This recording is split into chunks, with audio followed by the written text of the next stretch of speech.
Welcome, everybody. We'll call this meeting to order at 6:30 on Tuesday, February 14th. Ms. Evans, roll call vote, please. Okay, Councilmember Jeremiah Barron is absent. Councilmember Denise Rogers is absent. Councilmember Terry Nolan. Present. Councilmember Amy Lance. Here. Vice Mayor Barry Thomas. Here. Mayor John Hughes. Here. So you have a quorum of 4. Thank you, Ms. Evans. Everybody, please stand for the Pledge of Allegiance.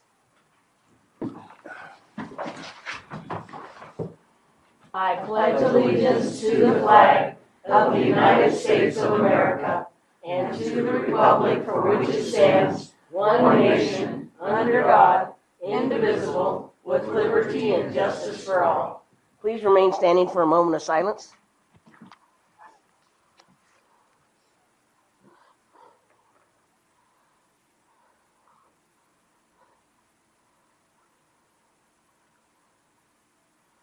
All right, you all may be seated.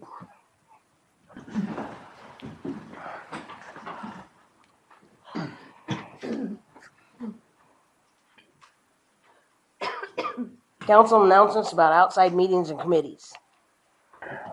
Is there any? What? I'm sorry. Oh, Item 5A. oh, Seeing none. yeah. Oh, go ahead. 5A, yeah. Yeah, I went Friday to the EPS briefing on what they're planning to do in the future for electricity for everybody.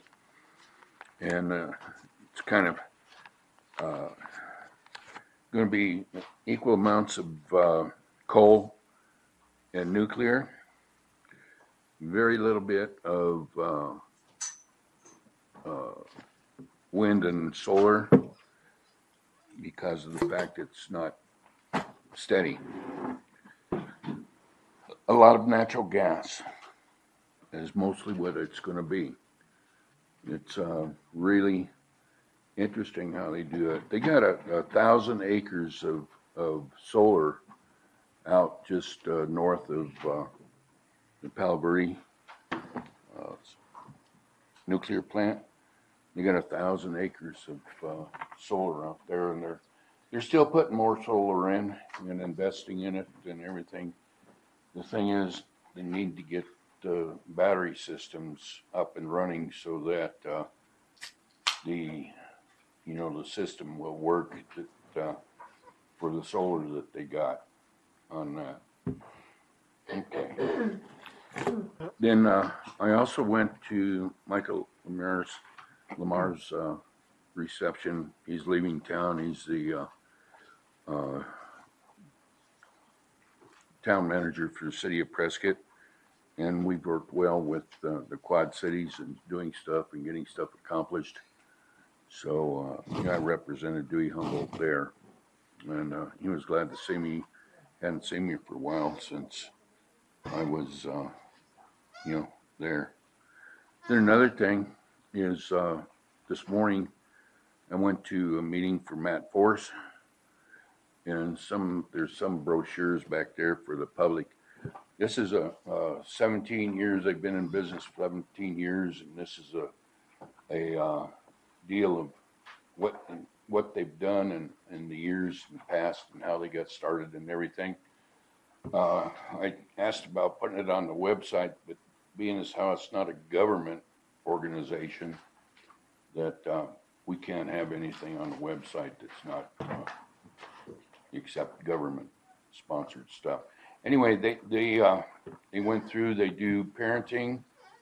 They're doing rehab for prisoners getting out of jail. They're doing rehab for people with drugs. They're putting people to work. They're putting people in a clean area and stuff like that. And it's really a good organization. And I know we always get invitations for this, and it was very informational for what they do and how they do it, and how they've gotten it. All these billboards you see up around town or anywhere through the state, about fentanyl or doesn't work and stuff like that. That's all from Matt Force. They do all that throughout the state, They also have a grant and support from the Arizona Broadcasters Association, which they have television spots that talk about the drug overdoses problem and the kids and stuff. So they go into the schools, they go into preschool stuff too. But mostly the schools, parenting classes they do, and they are very, very for starting out as a little private organization, they are very, very active in fighting the drug element here in the state. So with that, thank you, Mr. Mayor. All right. Moving on to item 6, public comment on non-agendized items. The council wishes to hear from citizens at each meeting. Individuals may address the council on any issue within its jurisdiction. Council members are forbidden by Arizona open meeting law from answering your questions, discussing issues raised, or taking legal action on matters raised during public comment. A 3-minute per speaker limit shall be imposed. Everyone should read the notation on the agenda, which more fully explains the law and the town's procedural rules for public comment. Any public comment? Yes, come on up, Mr. Miss, that works Well, for me. I was going to get Miss Preston, but you. That's That's fine. fine. Bobby Dewey Humboldt. So I just wanted to bring you guys up to date. I received an email from Dawn, February 9th, and basically was staying with my issues that I brought to the council numerous times. That basically they went ahead and signed off on the setback adjustment of 20%, and that this is complete and my complaint is closed. My problem with that is, as per the code section 153-019, when reading through this, there's extenuating circumstances. You can't build on the land. There's got to be a specific issue before you can go ahead and do this adjustment. Not that I didn't do my job and I didn't do due diligence and follow through as per the complaint process. So my question is, I want to bring to your attention before I pursue this, is if you guys signed off on this and technically you knew it was illegal because of safety and that, yet I got it in black and white right here, and I'm going to send the council you a copy of this email tomorrow stating how that they said that they signed off on it and they closed my complaint. So you guys can make the rules, break the law, and then sign off on it, and that's okay. I hope you understand my frustration. All I want was due diligence, and I would appreciate if I got a look in the eye and apologized instead of danced around for well over a year. And then saying that I can sign a variance, no, I'm going to kick it off to Steve Brown, and then this and that, and then dealing with Don. And, the whole letter opens up as, good afternoon, I'm sorry for my late response. I thought through all the emails that this was closed, but I was wrong. They never did a plat. They never came out and did any official measurements. Nothing where it states in your town code section how you have to do these rules. None of it was done. It was just a magical tape measure. No plats, no survey, nothing come from the town of any official besides Don, a labor, and a tape measure. They didn't have an official point to pull off of. So I'm bringing it to your attention and understanding this is what you guys want to do. Because that's what I got in black and white. And I'd like to give you guys the opportunity to let you review this before I pursue it, because I believe in my town, I believe in my town council. I appreciate you guys' time. Thank you very much. Okay, we have a question from Ms. Lance. Actually, it's going to be to Kelly. Do we not, when it comes to variances, don't they have to go before the Board of Adjustments at all, or no? I thought that's how the rule was. I'm not sure if I can talk about this, can Variances go before the Board of Adjustment. If somebody files for one, they appear before the Board of Adjustment. So, but with this gentleman's, and I could be wrong, can you please verify for me, was there a variance applied for? No. I'm not following the whole situation, because I know that when you have a variance, you have to go to the Board of Adjustments, and you have to present the case, both sides. Correct. And you're supposed to receive notification, anybody within so many feet, I received no documentation. There was no variance. I was told that the town manager could do this, and then he went ahead and designated it to Steve Brown. And Steve Brown came out with Don, which is kind of funny because I can pull up my cameras around the place, and I never saw him until the day I requested him out there. There is some administrative authority that through our codes that can be applied to a situation like this, and that's what was applied. So I'm sure we can talk about this at another time when it's more appropriate. All right. But you do have guidance. Okay. All right. Who's next? Ashley. Ms. Preston.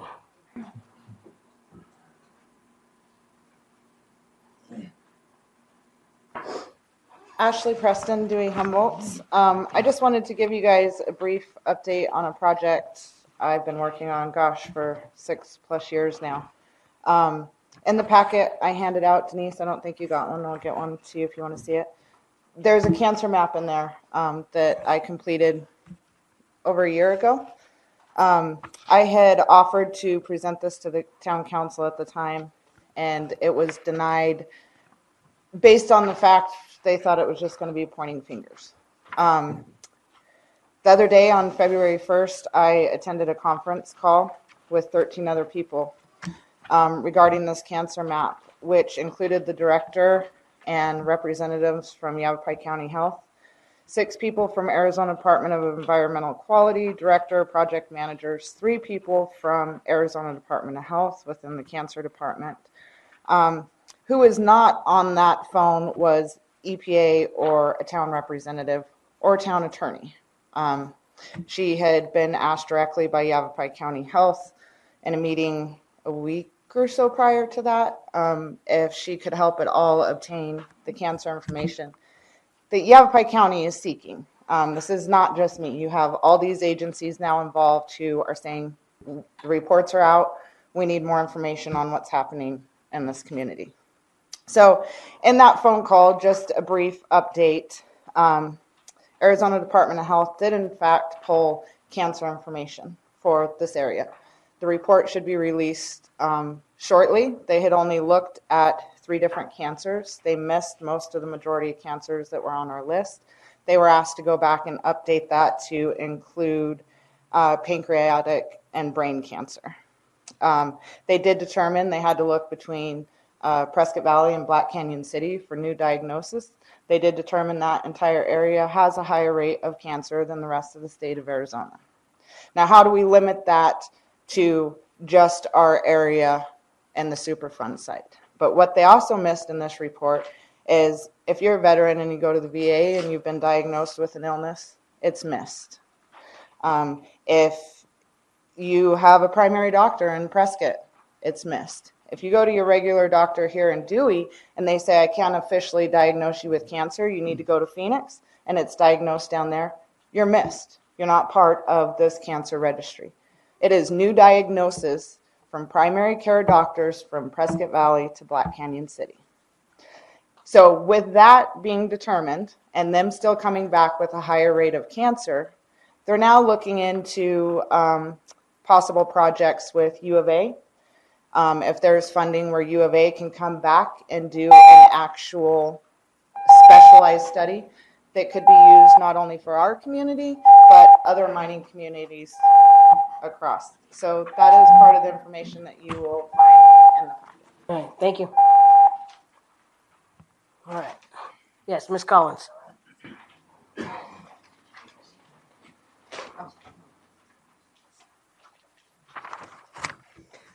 I would like to ask the council to please consider putting Mr. Nod's situation on a future agenda for a formal full discussion about applicable codes and what was and wasn't done, and an explanation of the outcome of his complaint and any remedies that may be available to him.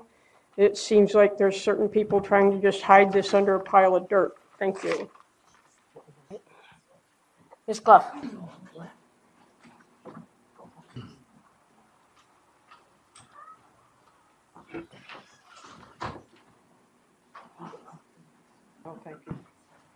Lee Clough, Dewey Humboldt. I'm just asking the council, as you prepare to hire a new attorney, that you would consider getting one that is professional, that does not attack the council members or the residents. We have a very, very unprofessional attorney right now, and it's gotten out of hand, interrupting people, yelling at people, yelling at the council, and doesn't always have the law down right. As I mentioned yesterday, even deceased council member McBrady had called her and told her she was sat there and told her she was reading it wrong, and they reread it, and she was wrong. So I think it's crazy that you're even having her here when we're going to have a new attorney in a couple weeks. So hopefully she will not be continuing to be hired at the $250, and if she is, that you guys have to vote on that, because this is really, really, really out of hand. Thank you. Anybody else? All right, seeing none, we'll move on to item 7, study session. 7A, presentation of EPA feasibility study by Steve Spire of Spire Environmental, and discussion of town comment input to be sent to the EPA regarding the feasibility study. Welcome, Mr. Spire. Thank you very much. I appreciate that. Before we start, let me give you a little background on Dr. Spire and what he does for a living. And of course, I set everything aside, so now I've got to look at it again. Dr. Spire has orchestrated work funded by the World Bank, supervised compliance audits conducted throughout the South Pacific and in Australia, provided site-specific assessments and remedial plans for long-term releases of fluorochlorinated biphenyls, and I could be wrong on that, and other chemicals in industrial sites in Mexico. He's founded 2 environmental consulting firms, including Spire Environmental, which is his firm now that he's doing this work for the town in. He currently operates as a solo practice that engages cohorts as needed, provides site assessment and contamination characterization, contamination analytics, forensic modeling, and mapping of source, transport, and fate phenomena. He holds a BA in geology with a minor in zoology from the University of Vermont, an MS and PhD in geological sciences from the University of Rochester. He may tell you a little bit more about himself as he goes through this.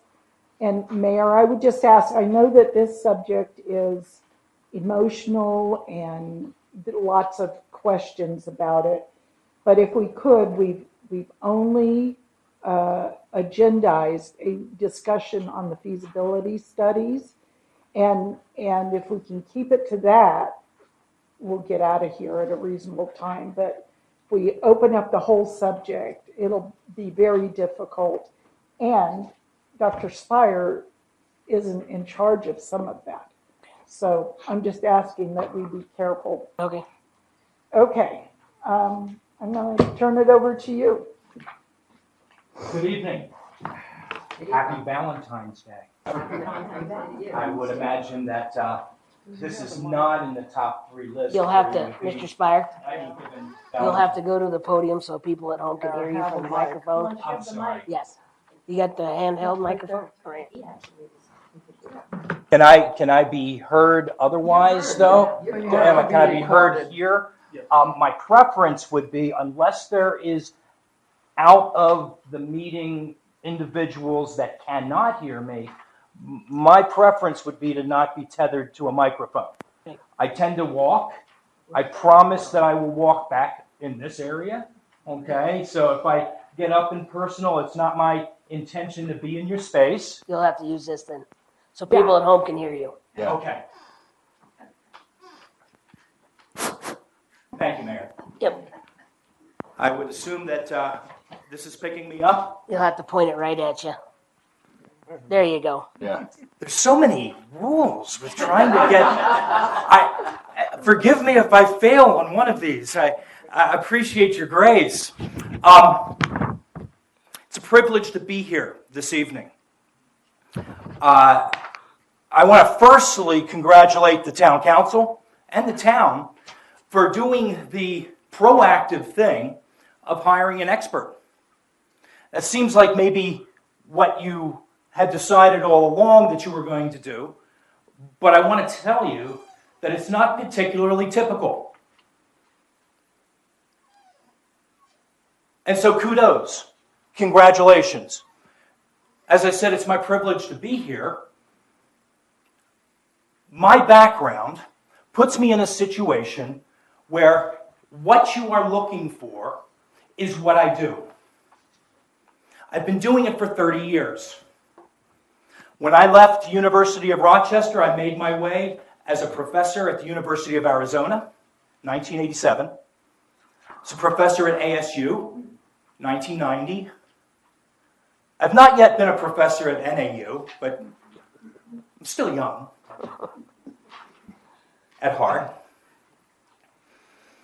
Around 1992, I decided to get into the environmental industry. As a transition, I still taught. I taught at County College, Community College. I also taught at ASU at that time. But I was looking for something more diverse, something more satisfying. One might say education is satisfying, and it is. I've not left education behind. Much of what I do puts me in meetings like this with the community population with questions that deserve to be answered. And that's where we are right now. We're in a situation where, since 2008, EPA has been working on a piece of property that includes the entire town. Two particular sites, you're very familiar, I'm sure, the Iron King Mine, Humboldt Smelter, that because of operations and because of circumstances following operations, there were contaminants that were released to the environment at large, including the town itself. The background that I have has taken me into circumstances and situations where most of my work is with landowners and communities that are facing the same sort of situation that is laid out here in Dewey Humboldt. Currently, I have several projects, landowners, municipalities that involve metal contamination. I'm serving as an expert witness in several other situations that involve Superfund. And so I assure you that what the town is looking for at this point in this transition is what I do. Could we move to the agenda? Thank you. Now I'm going to spend a little bit of time here because the third thing I want to get done before we get to the stack of slides is I want to give you all of the answers up front. I want to give you the plot and the whodunit before we walk through kind of the method of the science and all of the things that perhaps you knew some of, but maybe not all of. And then we get to the final result, what's adequate, what's not adequate. So I want to give that to you now. I also want to mention that, Ashley, thank you for your packet. There's some things in the packet, I've already read through it, I've already made notes, that if there are other questions that you have, please ask them. Okay? I will do my best to respond. I believe that I can respond to the majority of the questions that you wrote out there in that packet.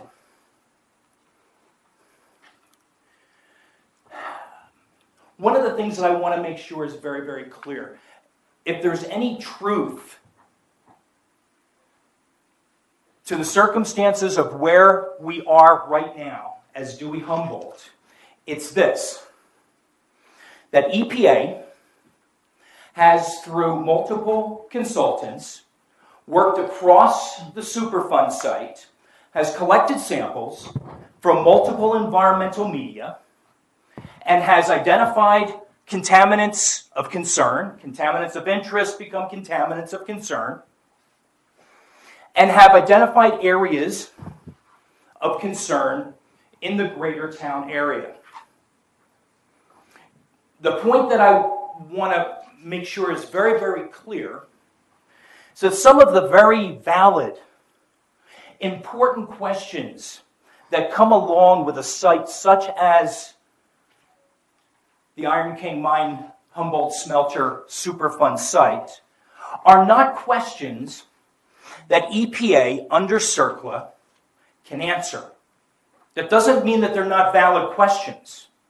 It means that the questions aren't being asked of the right entity. Does that mean that EPA then has no cause to be here, that they are wasting time? No, far from that.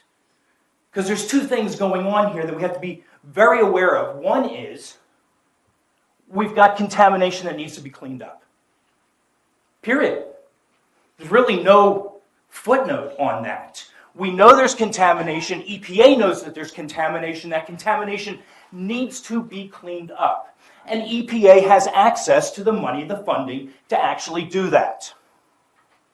So the question then for EPA comes down to, do you know enough, EPA, about the distribution of the contaminants and what the contaminants actually are? Now, the evidence that we have of what they do know is lined out in two reports that they provided. The remedial investigation, which was issued in 2016, and the feasibility study that was issued in 2022, December. That's what we know that EPA knows. So the question that I have to address on behalf of the town council and the town is, does EPA know enough? And the data that they have, number two, have they done the right things with those data to come up with a solution for removing the contamination? Those are the questions that fall to EPA. That's their responsibility. It's not that health effects aren't important, because obviously they are. That's not EPA's responsibility under CERCLA. Now you can say unfortunately, and I would agree with that, but we can't get blood out of the rock. But what we can get is the money to clean up what contamination is here. So we address that. Now, at the same time, it's entirely possible to address the sort of concerns that Ms. Preston put together in that packet. This isn't a one or the other, can't have both. No, you get both. But getting both has to follow pathways that are parallel. So as much as EPA under CERCLA, now CERCLA stands for Comprehensive Environmental Response, Compensation, and Liability Act. It's a mouthful.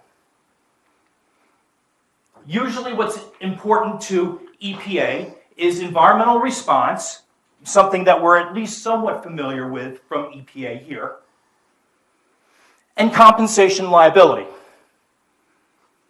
Now, in this situation, there is no responsible party that EPA is pursuing at this point in time to try to get that compensation. The money is coming through EPA. Now, like it or not, the Biden administration, bipartisan, the infrastructure bill, put up a lot of money into programs which EPA, I've been told, is accessing with regard to this specific site. So as much as I will have some things to say in terms of questions and recommendations for EPA, that I'm going to give them a note on. Because the $150 million that it's going to take to clean up the town, including the mine site and the smelter site, there's nobody else available for that. And so I want to make sure that that fact is present. It doesn't diminish the fear of a health risk, doesn't diminish what exposure has resulted in terms of population and the community. It stands alone as a preventative. That's the intention, as a preventative to anything that might come further. So back to, and I'm going to circle back, Ms. Preston, to some of the things that you brought up in your packet, okay? But please bear with me. I want to come back to the job that you hired me to do. That was to review the EPA documents. The RI, the remedial investigation, was put together by CH2M Hill, which is since that time, 2016, has been purchased by another consulting firm, Jacobs Engineering. The second report, the feasibility study, was put together by Tetra Tech. Usually, and that was 2022, as I suspect we're all aware. Usually the RI and the FS come out at about the same time. In this situation, we've got 6 to 7 years of lag time. We've got a 2016 report, the RI, the remedial investigation, that did very, very little additional work, but compiled work that dates back to 2008. 2008 is when EPA put the site on the National Priorities List, the NPL. So that's 8 years. And then another 6, 7 years before the feasibility study comes out. The intention of the feasibility study is to take the RI data and the conclusions of the RI data and use those to come up with a remedial plan or a series of remedial options that are then compared against each other. Tetra Tech did that. Tetra Tech also, though, reformulated the data for lead and the data for arsenic. I'm not happy as a scientist with either one of those, what they did with those data. To be candid, not happy as a scientist with what CH2M Hill did with the data either in 2016. Now, there's some fancy statistics involved. There's some interesting phrasing that's put together in the reports. The statistics that they do are statistics. What you put in, you're going to get out some version of what you put in. I don't think they put in the right data. I don't think they put in the right weighted data. And so I'm going to cover that when we go to the slide stack. But I want you to understand that I'm not an advocate for EPA here. I want EPA to do here what they require, for example, Ironite to do on their property. It's the same laws. It needs to apply both directions. I'm not asking them to do anything more than what the law requires, but I want them to provide on your behalf a full accounting of how they got to the answers that they needed to get to in order to address what the feasibility is intended to do, which is provide options for remediation. Because at the end of the day, all we really want from EPA is that the contamination is gone and that the town is risk-free with regard to the calibration of risk. That's acceptable. That's considered acceptable. Does that make sense? Yes, absolutely. Understand where I'm coming from here? Yes. Okay. One of the things that I'm going to harp on when we start going through the slides is this thing called background threshold values. Okay, I see some shaking of the heads. Okay, I'm glad you have an idea of what that means. Basically, there are a number of ways to skin the cat to get to a standard, a cleanup standard, that's acceptable. Now, those include going with a predetermined number. For arsenic, for example, in the state of Arizona, that number is 10 milligrams per kilogram. Let me underscore that with a footnote. That 10 milligrams per kilogram was negotiated because Arizona does, more than many of the other states, have a higher than normal concentration of arsenic because, after all, where are we? We're in a mining town. Guess why there's a mining town? There's a mining town because there's metals. Okay, so there's a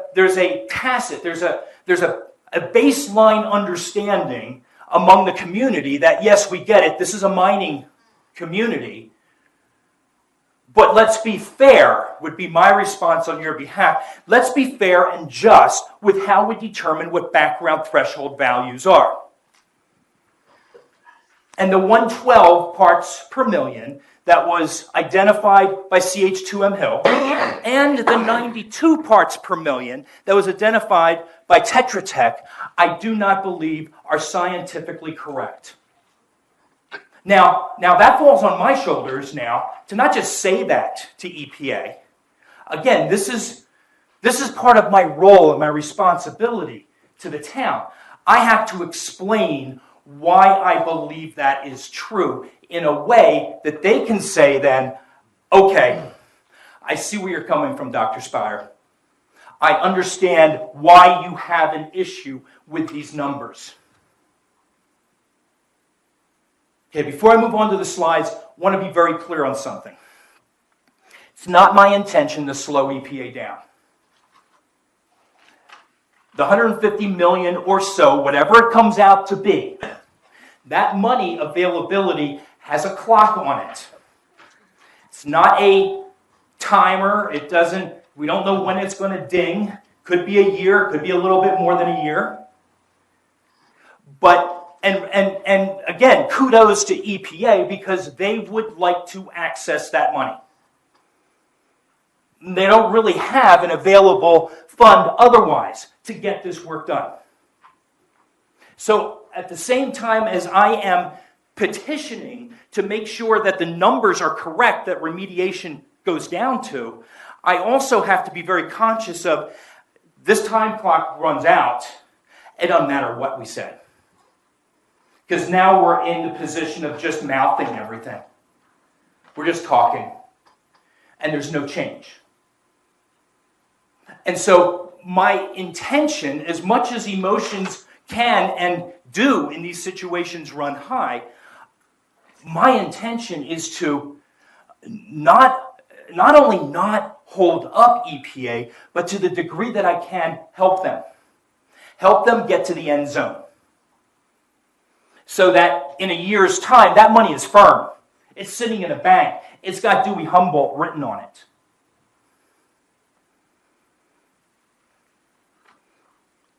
Can I have the first slide, please? I want to give a little bit of background and the next one, as to what it is that EPA does do. This is their mission statement. I'm not going to belabor this. What I really want to get to is the next slide, please, which is an identification of CERCLA. I've already given you what the acronym means. I want to refocus on E and R, environmental and response.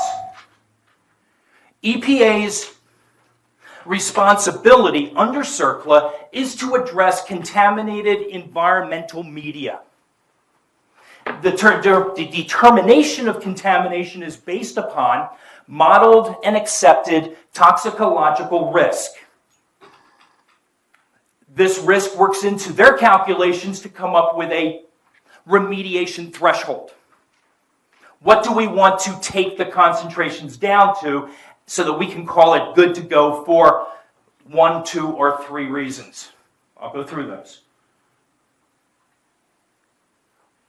EPA has already done some removal actions during the course of the history. I'm not commenting on whether or not it was adequate or not, but I am going to say that in their minds, they addressed part of the R under what's called a time-critical removal action. Now, critical removal action invokes we're going to go in and to the best of our ability, quote unquote, we're going to remove all of the contamination in a particular area. Again, we can quibble and argue, and it's not that it's not a worthwhile argument about whether or not it was adequate or not, but here we are now in 2023. And we're looking at a full-scale removal. And so what happened in the past provides data for me to review, to look at what it is that they relied upon to get to the conclusion that they made, to go in and do what they did, and then assess and keep in my mind, was it enough, was it not enough, where did they miss the strokes, where should they have done more? But then I need to bring that up to current, because going back isn't going to do us any good. I need to learn from that, again, on your behalf, so that I know if there's some specific directing that I need to provide, some guidance, some recommendations. Now, again, fact, I can't tell EPA to do anything. I don't have that authority. What I do have is a scientific credential and a methodological approach that my intention is, and my hope is, that they cannot ignore. At some point, their scientists need to look at my science and say, you know what, I don't have an argument against that. That's what I provide. On this diagram here, and I'm sorry if I'm standing in folks' way. If you have a packet, that's great. We're on, okay. On the right-hand side of the diagram, we see that there's a series of arrows, and those are leading through the processes that we're currently in the program. We've completed the RI, 2016. We're in the process of reviewing the FS, the feasibility study. It's my understanding that EPA is going to announce the launch of the public response period around March 15th.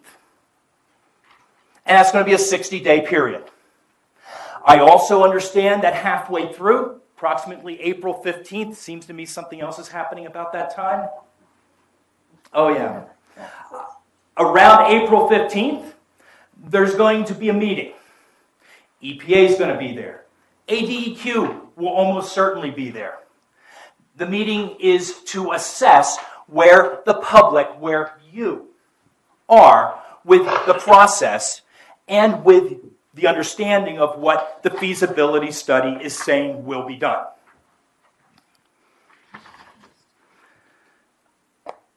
As I said, it's not my intention to slow down the system. And so I have time between now and March 15th.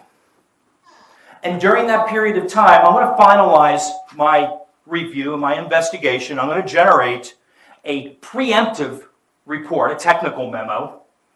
Report, technical memo, who cares? But that's going to be issued through the town to EPA. In particular, the remediation project manager, Jeff Donning. And I'm going to get into a conversation with Mr. Donning. And that conversation is going to be based upon the tech memo that I sent him. And I'm going to enunciate the recommendations and why I think these things need to be done, and how they can be done concurrently with the schedule that's already been established. Because that, again, that schedule is important. After the feasibility study, you go through the 60-day public response period. At the end of that public response period, EPA compiles all of the responses, addresses them all, responses, so your comments will be responded to. That's the law. And once that's completed, EPA generates a document. You may be familiar with this document. It's called a record of decision. That document closes off active investigations so that all forward motion can now be directed towards remediation. The feasibility study that we have in hand provides, in this case, there are a total of 5 options, actually 4, but there's 2 versions of one of them. We'll talk about those. Ideally, the remedial option is going to come from that group of recommended strategies.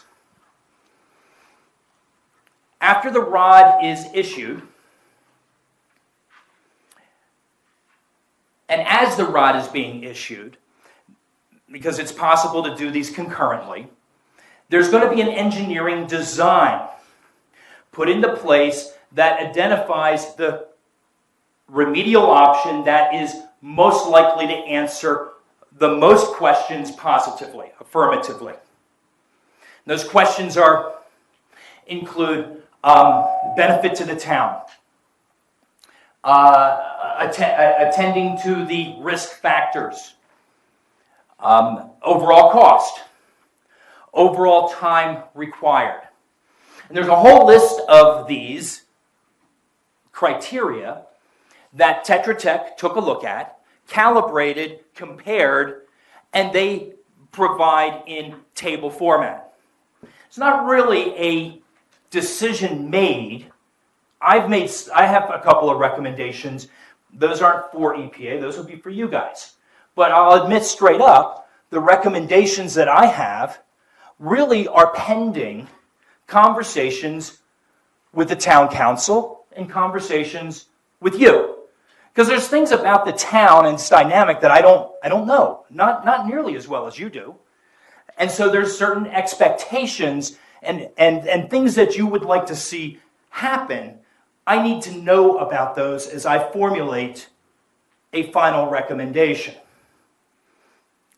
We'll get to that at the end of the slide stack. If we can jump forward to what I call the ER slide, environmental response. We've already talked about this. I've already alluded to some of the removal actions that were done historically. Let's not forget, they were done 2010, 2011. It's 2023. That's a long time.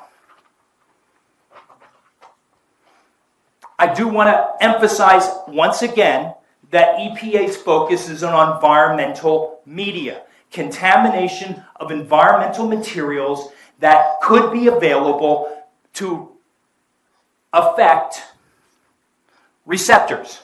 Who are the receptors? We are. We're the receptors. We've got the contamination in a medium, air, water, groundwater, soil, surface water, aquifer or river, right? Sediments in the river. Those are all environmental media, and those are all under the purview.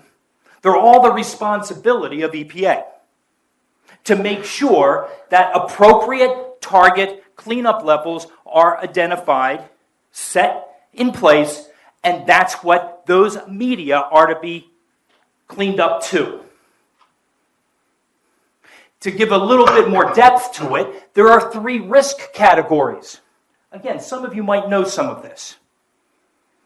We're very familiar with the residential risk category. That's a 24/7. What am I exposed to because I live in my house? I have a yard. I want to grow a garden. What are my exposures because I live in the town? Second category is occupational. Is where I work impacted so that I'm exposed 8 hours a day? The third category is the recreational. I want to go to Agua Fria River, I want to fish. What's my exposure going out there for 3 hours on a weekend, Saturday and Sunday, because I'm fishing in the Agua Fria River? Now, I think it makes sense that the criteria for residential is more severe than the criteria for occupational, and in turn is more severe than the criteria for recreational. Because it's all time related. How much time am I in a place where I can get potentially exposed? And then what are those media that I could be exposed to? If I'm out at Agua Fria, I'm not going to be exposed to groundwater. If I'm at home and I have a drinking water well, then absolutely I'm going to be exposed if there's a problem with groundwater.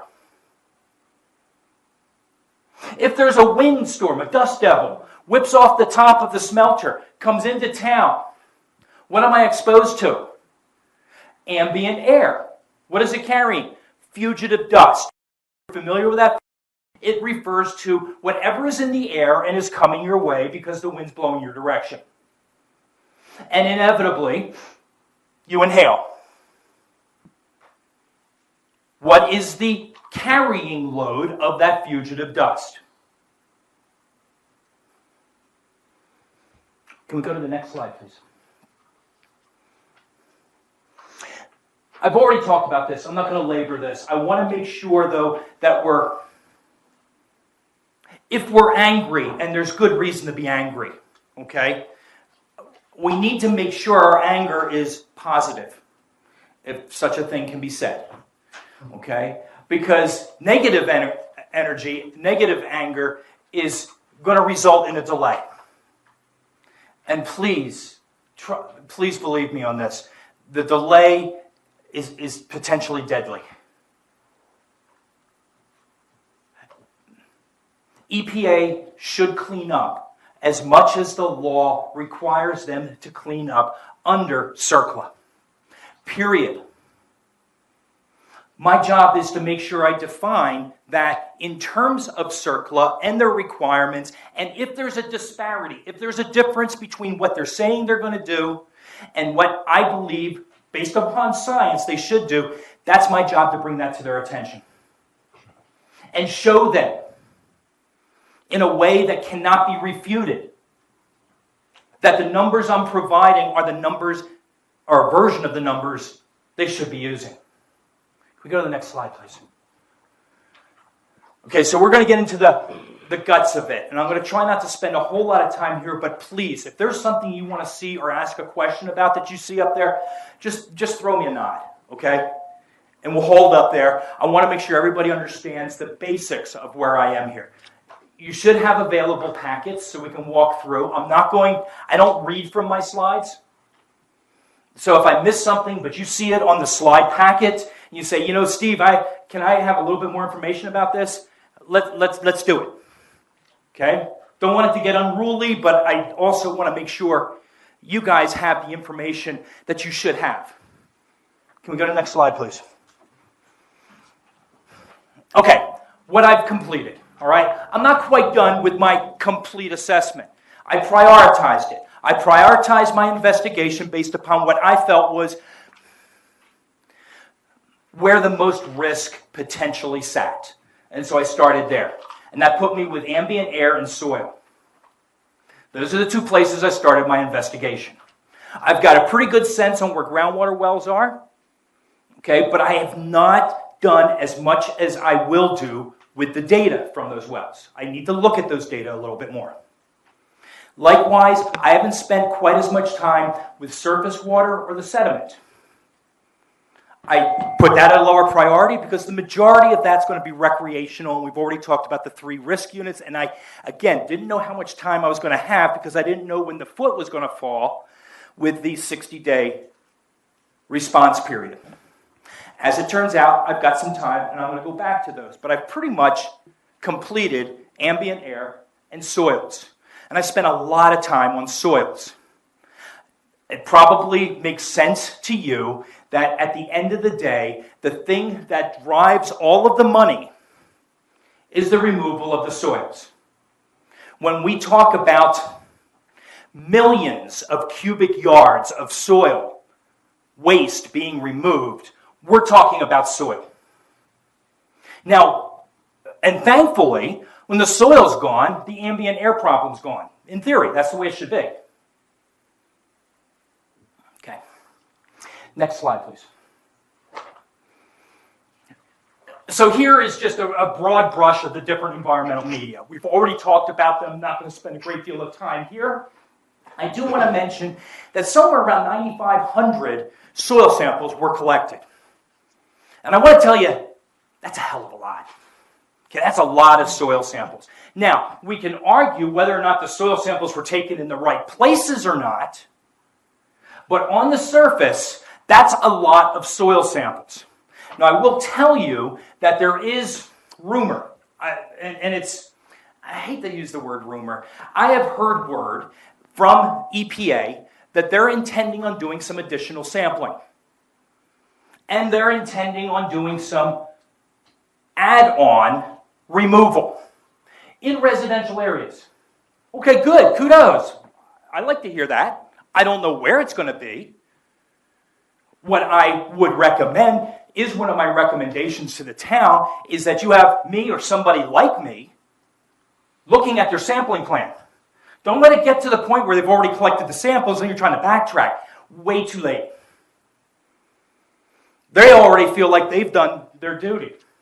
They've already fulfilled their responsibility. You catch them on the front end. You look at their sampling plan, which they have to have one. You look at the area where they're intending on sampling. You look at what they're intending on analyzing for. Thumbs up, thumbs down, or, you know what, okay, I can live with that. And then they go out and collect the samples. You don't want to, nor do you need to be paying for somebody to be watching over their shoulder while they're grabbing the samples. People know how to grab samples. Okay, now, however, those samples go into a laboratory. Laboratory runs its analyses. Well, now the art form comes in. Okay, because those numbers aren't just numbers. In the business, we call it validation.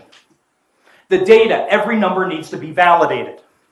That means it needs to be reviewed for what happened and how did that number get generated by the lab. Is this a clean number? Or is this a number that has a qualifier on it? What's that qualifier? Does that affect my reliability, the reliability of that particular number? That's data validation. That needs to be done. That's something potentially the town should want to be involved with at some level. Lastly, really important, interpretation of the data. Here is where you really do want to be involved. Because that's where the rubber hits the road. You see the numbers. They can be interpreted in a variety of different ways. Some ways are more conservative than other ways.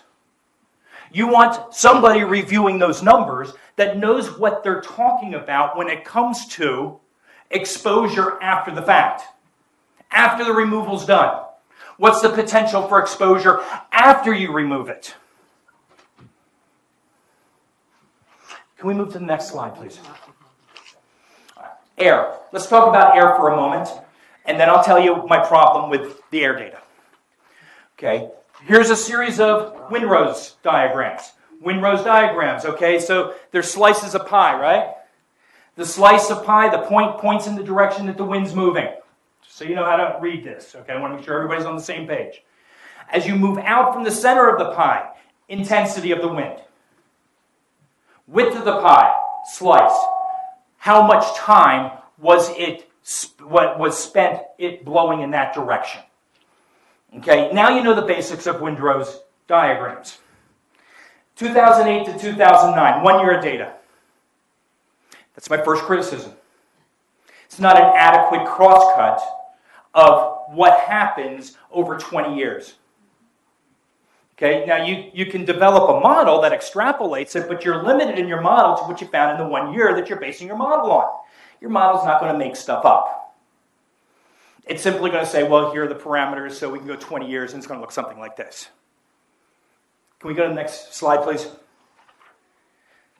From that 1 year of data, here are the arsenic and the lead data.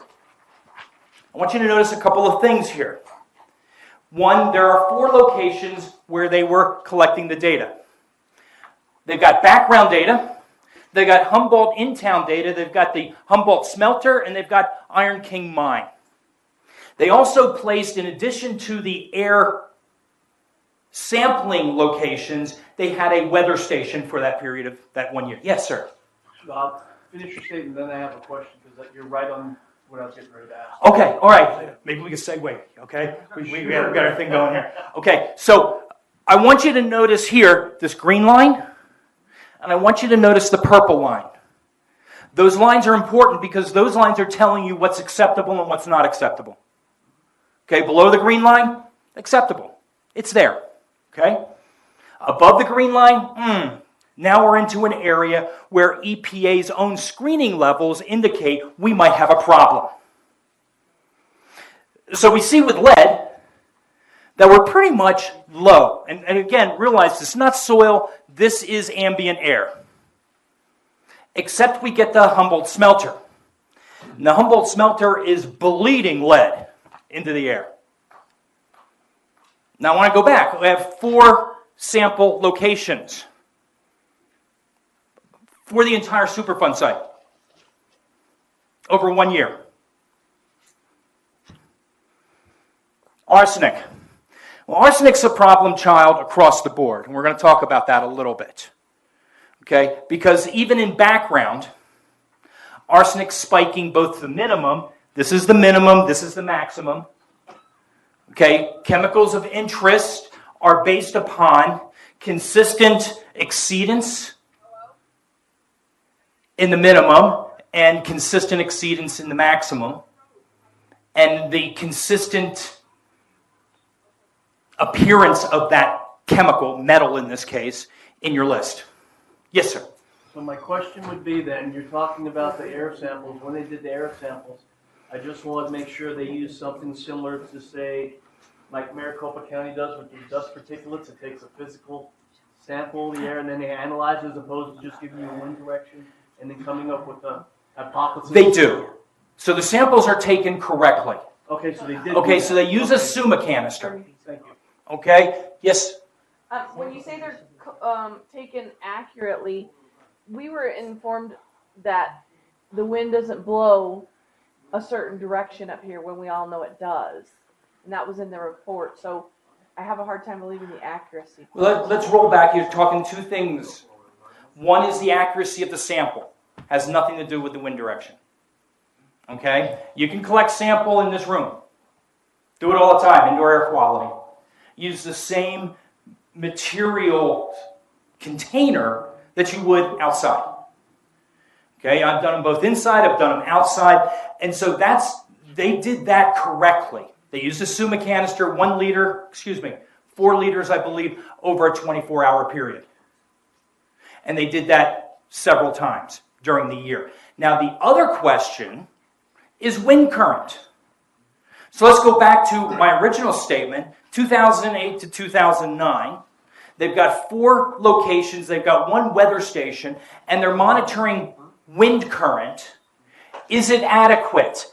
I don't think so. I do have a better way to monitor.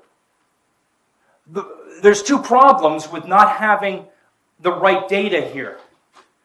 One of them is I don't have 20 years to accumulate the data to tell me what's right. Not really. I can't come up with 20 years of windrow data. If you could go back a slide, please. I don't have those 20 years. Even if we weren't on a time frame, 20 years is kind of ridiculous to think about, even though we want those data. Can we go forward now? 2 slides. Thank you. My recommendation, and what has been done before, is instead of wondering and worrying about wind current, which it's important, okay? But I can replicate wind current from original dust. What? Is that magic? Buildings were placed in the town and in the area at different points in time, right? And those buildings are a certain distance away from what we would all agree are the source. Iron King Mine, Humboldt Smelter. Those 2 are incredibly good pieces of data when you get up into the rafters and collect dust. From where? In the rafters. Why? Who cleans their rafters? I got 20 years of rafter dust. I can be sampling that. I've got 20 years of looking at concentration data because I know where the contaminants are coming from, right? They're coming from one of those 2 source areas. Now I'm up and I've got 150 buildings. They're different distances away from the source. They're different radius with regard to the source. And they're different age. It's important, different age. Because that's going to be a calibration on our data. So I can have a building that's been there for 5 years, and I can have a building that's been there for 50 years. But because I know that, now I've got data from both of them, I can compare those data and come up with answers with regard to exposure to ambient air. Follow me? Let's go to the next slide, please. Watershed. Okay, I did spend some time looking at the breadth of data that were collected. There are 2 gulches that really prominently are important in our consideration. There's, of course, Chaparral Gulch, which crosses both source areas. And there's Galena Gulch, which cuts through the south part of the Iron King mine. Both of them lead where? Agua Fria River. And so, as I approached this portion of their investigation, I had already formulated in my mind where would I take samples. So I'm taking samples north of where Chaparral Gulch comes in. I'm taking samples south of where Galena Gulch comes in. I'm taking samples in between those two, and then I'm going up both the gulches. Pretty much what they did. Next slide, please. So if we were to look at the data for Chaparral Gulch, we see that it's pretty concentrated all the way down, all the way through into the confluence with the Agua Fria. Galena Gulch is coming in down here. The density of data are good here. The information that the data are providing, my initial cut is it's adequate. I want to play a little bit more with the data to make sure. And I want to, in particular, look at what's coming down Chaparral Gulch, what's coming down Galena Gulch, and how does that relate to the concentrations that we're seeing in the sediment and the surface water from Agua Fria. Next slide, please. Groundwater data is coming from pretty much 3 sources. There's production wells that have existed for varying amounts of time, some of them going back to the mining years. There's drinking water, which again vary according to when areas were developed and the residences were utilizing either private or municipal. And then there's the monitoring wells that pretty much go back 2005, 2006 is the earliest, and then certainly 2008 onward. Those data I need to look at a little bit harder. Now the groundwater here, the wells are terminated. Their total depth is in one of 2 basic substrata. One of them is the alluvium. And the alluvium sits on top of bedrock. Now the mine is set in bedrock.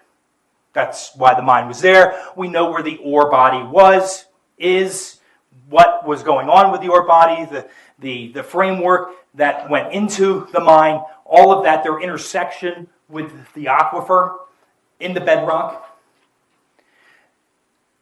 I'm interested to know where the majority of the drinking water supply wells are situated. Is it a mixed bag? I don't know the answer to this yet. Okay, it's not where I will respond to EPA accordingly, whether adequate, I think it's fine, or not. Go to the next slide, please. This is where I spent most of my time, was with the soil. Now, in the soils, EPA's consultants discovered that there was a range of contaminants. COIs, they're called, chemicals of interest. They go through a process of refining. Chemicals of interest become primary chemicals of interest, and eventually they mature into bona fide chemicals of concern. So chemicals of interest are identified on the basis of consistency of location, consistency of appearance in the analyte list, consistency of a concentration that at least is approaching, if not exceeding, the screening levels. Of the contaminants that were found, The two that are the standouts by far are lead and arsenic. Now, you asked the question about beryllium. Beryllium does appear on these lists. The concentration in general, from my recollection, is below a risk threshold with the exception of a couple of locations. Okay? At the end of the day, a remedial effort that's targeting arsenic and lead is going to take care of the beryllium. It's going to take care of the PCBs. The pesticides, particularly dioxin, that's a nasty gram. Dioxin's just a nasty, now abolished chemical. The dioxin's only present in one area of Humboldt smelter. That's going to be taken care of with a remedial effort. As I said, at the end of the day, we're left with two contaminants, COIs, that really drive the boat for everything else. Lead and arsenic. Go to the next slide, please. Back up one slide. It's something that you said in your packet prompted a question that I want to put out on the table. Apparently, there's some clarification of zoning that's at issue here in terms of town zoning and area zoning.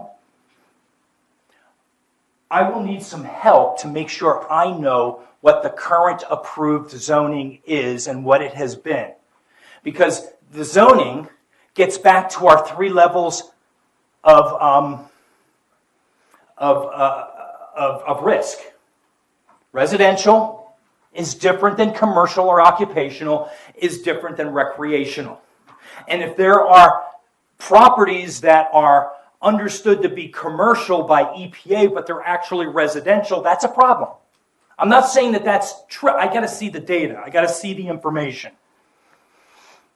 There are certain things when I reviewed EPA's documents that I make assumptions because they're baseline. I'm looking at the data, the baseline plays out across, and if there are zoning issues, that's something that the town can help me with. Next slide, please. Arsenic data. This is the remedial investigation. This is CH2M Hill's document. This is their figure. You might have seen this before. It's got a lot of data. But there's a very important point to pick up out of the key, out of the explanation. The color coding here is all calibrated according to what? Parts per million and what number? 112. So these colors are calibrated with respect to 112 parts per million, milligrams per kilogram arsenic. Okay, that's the remedial investigation. That's CH2M Hill. Tetra Tech comes in, 92. Different pattern. Even with that change, 20 parts per million, it's going to give us a different pattern here. Not all those greens are going to be green. We're going to start drifting into yellow and orange. And so the level at which the remediation is required to go is pivotal in terms of what you're going to be left with at the end of the day. Next slide, please. Now, this is from an earlier report. This is from Lockheed Martin, the Sarah. It's dated 2012. And this is a blow-up of the town area, residential. They took samples. They analyzed the samples. This is combined lead and arsenic data. You'll notice there's green, and you'll notice that there's red. Let's not avoid, again, understanding what the key's saying here. In this case, the cutoff isn't 92, it isn't 112, it's 150 for arsenic. Okay? Above 150, it's red. Below 150, it's green.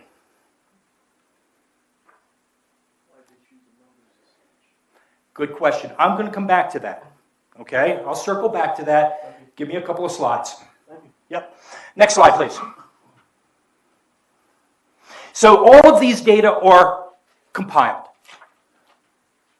The different environmental media, the concentration of chemicals of concern in those media, and the chemicals of interest are now matured, some of them, into primary chemicals of interest. And that's on the basis of frequency of detection, maximum concentrations, distribution of these chemicals on the original source areas, Iron King Mine and Humboldt Smelter. Next slide, please. These data then are transformed into what's called a conceptual site model. Really fancy acronyms abound in this industry, okay? I'd apologize, but I'm as much a victim as you guys are. So the CSM, Conceptual Site Model, tells us some very important information. Number one, where's the source? Where's all the contamination coming from? Two, where is the contamination ending up? Three, how did it get from the first to the second? That composite of source, transport, fate is contaminant, fate, and transport. Next slide, please. Oh, no, you know what? Let's stay on the slide for just a moment. All right, because I want to point out a couple of things. The red here is sluiceway having to do with surface water. And you'll notice that on this diagram is labeled the 1964 breakthrough. All right, and that made it all the way down into Chaparral Gulch. And in fact, a dam was put up. That dam halted the movement further downstream, because what's further downstream? River. Agua Fria River, right. So we're trying to safeguard the Agua Fria River, and that's a good thing. Because as much as this might be regulated as a water of the U.S., Agua Fria River is doubly regulated as a water of the U.S. So put the dam up, it captures the contaminants upstream from this blowout plus anything else that's been coming down, that's been flowing into because of, well, erosion, right? Precipitation. Rain, I understand you get snow here once in a while. All right, those things, those precipitates, create a surface water, whether it's seasonal at a melt or due to rain, that's going to carry contaminants from the source into areas that are down gradient. High elevation, low elevation. Low elevation would be the channels. In addition, these purple, or I should say the blue here, I think. Yeah, the blue here, that signifies aerial or ambient air movement of contaminants. In addition, not to be ignored, these yellow right here are a little bit unique because those are along the railroad track there. And apparently waste management and rock material management along that railroad was not pristine historically. And so as a result of those poor management decisions, there is waste along that track. Now understand, we've got primary source areas. We can name them Iron King Mine, Humboldt Smelter. We also have secondary source areas. Any place where an accumulation from the primary source now creates another source. For example, the swale that sits upstream from the dam. That's another source. That accumulation of sediment there creates a nexus, creates a source for either surface water or groundwater. And then the groundwater is going to be subject to the flow regime within the aquifers, because we got bedrock aquifer, we got surface alluvium aquifer. Next slide, please. This is a cross-section, schematic, generalized, but it gives a good, again, two-dimensional feel for source area, transport, destination, or fate. Next slide, please. These data then are reviewed with regard to EPA's screening levels for the contaminants, for the chemicals of interest. I've only listed two here, but they're going to tell the story. Bless you. Arsenic and lead. So what I've listed up here is ingestion, dermal, inhalation, carcinogenic. Arsenic is a carcinogen. Lead is not.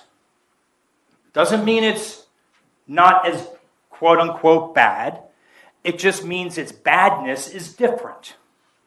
So whereas arsenic's accumulation can be related to a cancer risk, the accumulation of lead relates to what EPA terms a hazard index. And EPA has some very, very strict requirements, criteria. When you are doing an assessment, an analysis, the hazard index for whatever chemical it is cannot exceed 1. Now, with regard to the carcinogen, like arsenic, and for that, they usually focus on their one carcinogenic term, that factor. In this case, it's 0.68. It has changed over the years. It used to be less. It's now calibrated up to 0.68, but let's talk units for a second. 0.68 what? Milligrams per kilogram. What? 0.68 milligrams per kilogram? We were just talking... Steve, I thought we were just talking about 92 and 112. We were. 0.68 is the federal screening level for arsenic. Now, before we get all, I don't want to get all angry and excited about it without knowing a couple of things.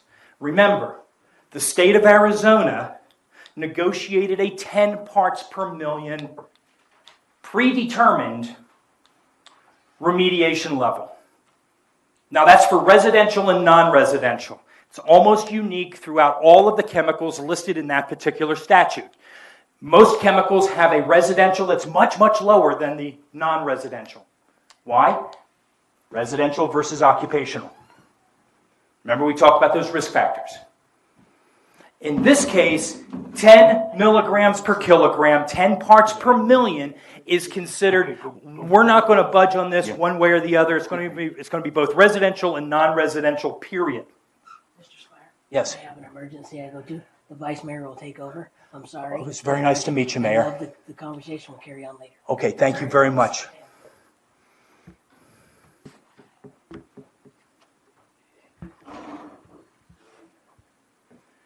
I want to identify two controlling sets of regulations here with regard to what concentrations can be left at a particular property. EPA has to address their guidelines, their federal guidelines, which I've listed there on the left. But what I want to draw attention to is what are called appropriate or relevant applicable requirements, which that acronym is ARARs. You'll always hear ARAR because nobody wants to live through those 4 words. Okay? ARARs, again, so that you know, appropriate or relevant applicable requirements. Usually that defers back to the state. So not only does EPA have to address their own federal requirements, they have to address with equal persistence and attention the state requirements. And in fact, in those situations where the ARARs differ from the federal, EPA can go with the ARAR instead of the federal. Okay, so we got 0.68 as a screening level. EPA can go with the state, which says 10. That's not all that the state statute says, though. Next slide, please. State statute has 4 sections in it, 2 of which apply to what I'm going to talk about right after this slide. One of them is the determination of a background threshold level. There's a state allowance for a remediation standard to be set on background concentrations. That's R18-7-204. Okay, 206, that's the regulation that controls what you can do with risk assessment. How much risk can we impose and still be within the statutory requirements? That's really how it ends up being looked at. The majority of the predetermined standards that are addressed by 203 address a 10 to the minus fifth cancer factor. 10 to the minus fifth. The 0.68 is a 10 to the minus sixth. That means it's one step more conservative. 10 to the minus fifth means that's one person in 10,000. 10 to the minus 6, one person in 100,000.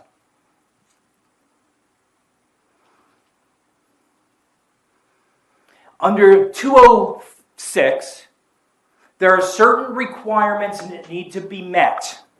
Now, EPA's consultants, in particular Tetra Tech, used both of these statutes to come up with their cleanup thresholds. They used the background to come up with a background threshold value of BTV, and they used 206 to come up with a risk-based threshold for lead. Now for the lead, let me deal with that because I've got several slides about the background that I want to walk us through. With regard to the lead, they utilized let me see if I get this correct. Go to the next slide, please. Let me see if it helps me. It does.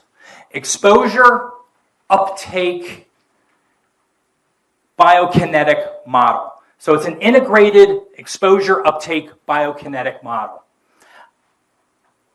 This model is an EPA model. It's specifically set for lead. Lead in soils. They utilized the 2009 version of this model. And that might seem to be okay. And at the surface, it is, except there's a 2021 version of the same model. You know what my obvious question is, right? Why not use 2021? The document came out in 2022. 2021 involves a host of additional changes that include threshold values based upon other studies that have been done through Superfund. That's an easy one, guys. 2009? No, I'm sorry. Do the 2021 and tell me what those numbers come out to be, right?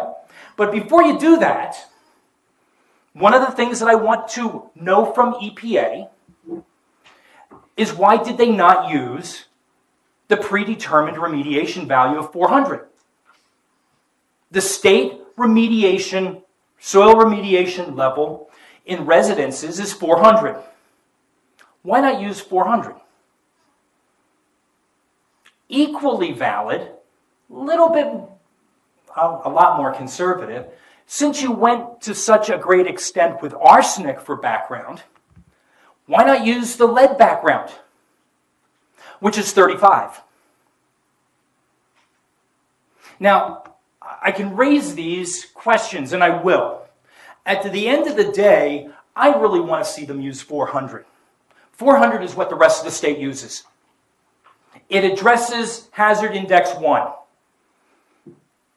And it gets us out of these excursions above 400, which we'll see when we get to the preliminary remediation goals. I saw the look in some of your eyes, like, oh my God, how long are we going to be here tonight? I'm going to try to move through this quickly, but this is good, important information that at least part of it gets stuck, okay? Next slide, please. Oh, no, same slide. You can't see it, but those of you that have the packets can take a look at it right now. The table in the upper right-hand corner, because that walks us through the changes in the levels that were utilized for different remedial efforts. Let's take a look at that for a second. 2010, EA, Engineering, Science, and Technology, a consultant of EPA, utilized a background concentration or a remedial concentration of 48 for arsenic and 44 for lead. 2011, I'm reiterating Ashley's table a little bit here, okay? 2011, 38 and 23. Same deal because ecology, environment and ecology, also a consultant, utilized EA's findings and went forward with the removal, and so they used the 38 for arsenic and the 23 for lead. Now let's jump up to Lockheed Martin. Sarah, again, EPA consultant. What's their numbers? 150 for arsenic, 300 for lead. Okay, I'm okay with the lead. 150 for arsenic, though? Not happy with that. Then we move into the two reports that I actually spent time deeply reviewing. For the CH2M RI, we have 112. They used a provisional 400, but identified that EPA was currently in the process of reviewing a 140 parts per million. I'm okay with the lead, not happy with the arsenic. And then we get to feasibility study by Tetra Tech, 2022, this past December. 92 for arsenic, and it varies for lead, and it varies according to that integrated exposure uptake biokinetic model. Again, 2021 trumps 2009, right? Has to. Why aren't you using the state remediation level? Okay, but realize that your background level for lead is 35. Okay, so justify these decisions. That's my request of EPA. That's where the conversation starts. Instead of coming in and saying, no, this is all wrong, do it again. What I prefer to do is say, justify this to me. Why did you make these decisions? Because now they're giving me grit to work with. Now I've got something from them, and I can say, okay, that does not make sense to me in light of X, Y, and Z. Okay. Next slide, please. Tetra Tech's application of a background threshold value. Their determination, at the onset, I was pretty interested because I thought it was going in a good direction before I saw the numbers. They didn't collect any new data. They have 269 data. 269 samples from outside the boundary of the Superfund site, analyzed for arsenic. One of them came from very early on, I believe it was 2009. 9 of them came from 2012. And then a whole raft of them, 259 of them, came from work just before 2016 release of that particular study. And this was CH2M Hill, I believe, actually itemized this, and Tetra Tech picked up on it, or Tetra Tech saw the distribution and then categorized the data. Doesn't matter. Bottom line is, the data can be correlated to the type of soil that it came from. Why is that important? Well, because the soils change across the entire site. And in fact, there is one particular soil that dominates the town of Humboldt. The entire area of the town is included in that green area. It's also located west of the Agua Fria River. Next slide, please. But this is what their data ended up looking like before they did some interesting statistics with the numbers. So if I just did very simple statistics, let's do a histogram. Frequency versus concentration. Very straightforward. How many of a certain concentration are showing up in my data set? Let's start there. And this is what we see. This is the distribution. These numbers refer to the actual real number that makes up that particular bar. This is the number of observations. This is the concentration. And the reason I left it this way, because this is the bracket on these bins. Each one of these is considered a bin in statistics. Doesn't much matter. Know that when I say 35.3, that's a reference to milligrams per kilogram. And so this particular bin with 20 observations spans 35.3 to 43.3 milligrams per kilogram. With me? Okay. So as we look at this all the way across, let's tag out where 92 and 112 show up. Look where they are. Look where the bulk of the data are. Look where 92 and 112 are. This is for all of their data. I haven't even started playing with the data set yet. I've simply said, okay, 265 out of 269. Got two problems here. One, they only remove the extreme outliers. Those are the obvious numbers that obviously don't apply. They're way the heck off to the right, very high. One of them is in excess of 2,200. Background. Okay? So they dropped that one. They dropped to 400, they dropped to 500, and they dropped another one. So 4. Here's my problem. There's EPA guidance document that tells you how to calculate the number of outliers. That EPA guidance document indicates that there's 8 outliers. 8 outliers. So if I can come just a little bit closer over here, guys. 1, 2, 3, 4. Those 4 leave, according to EPA guidance document.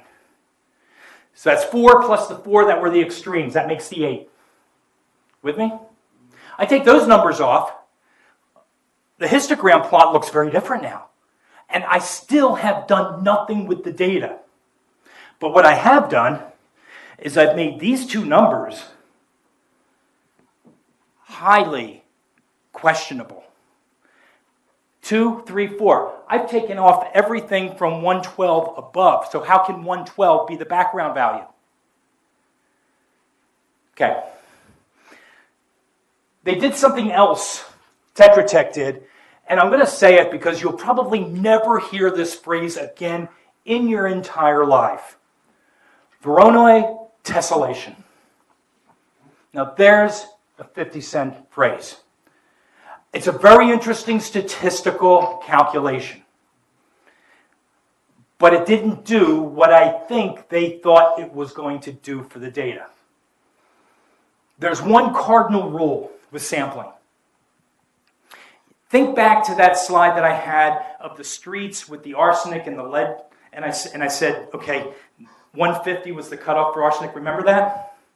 At the bottom of that figure, and it is in your set there, you can see where the distribution of samples across that particular yard is what we would call systematic. Boom, 20 feet, boom, 20 feet, boom, 20 feet, boom, 20 feet, boom. Okay? That's an excellent sampling strategy because it has no regard for any preconceived bias. It doesn't decide, here's clean, here's dirty. It says, let's find out what's clean, let's find out what's dirty. Typically, you'll take those data and you can contour it.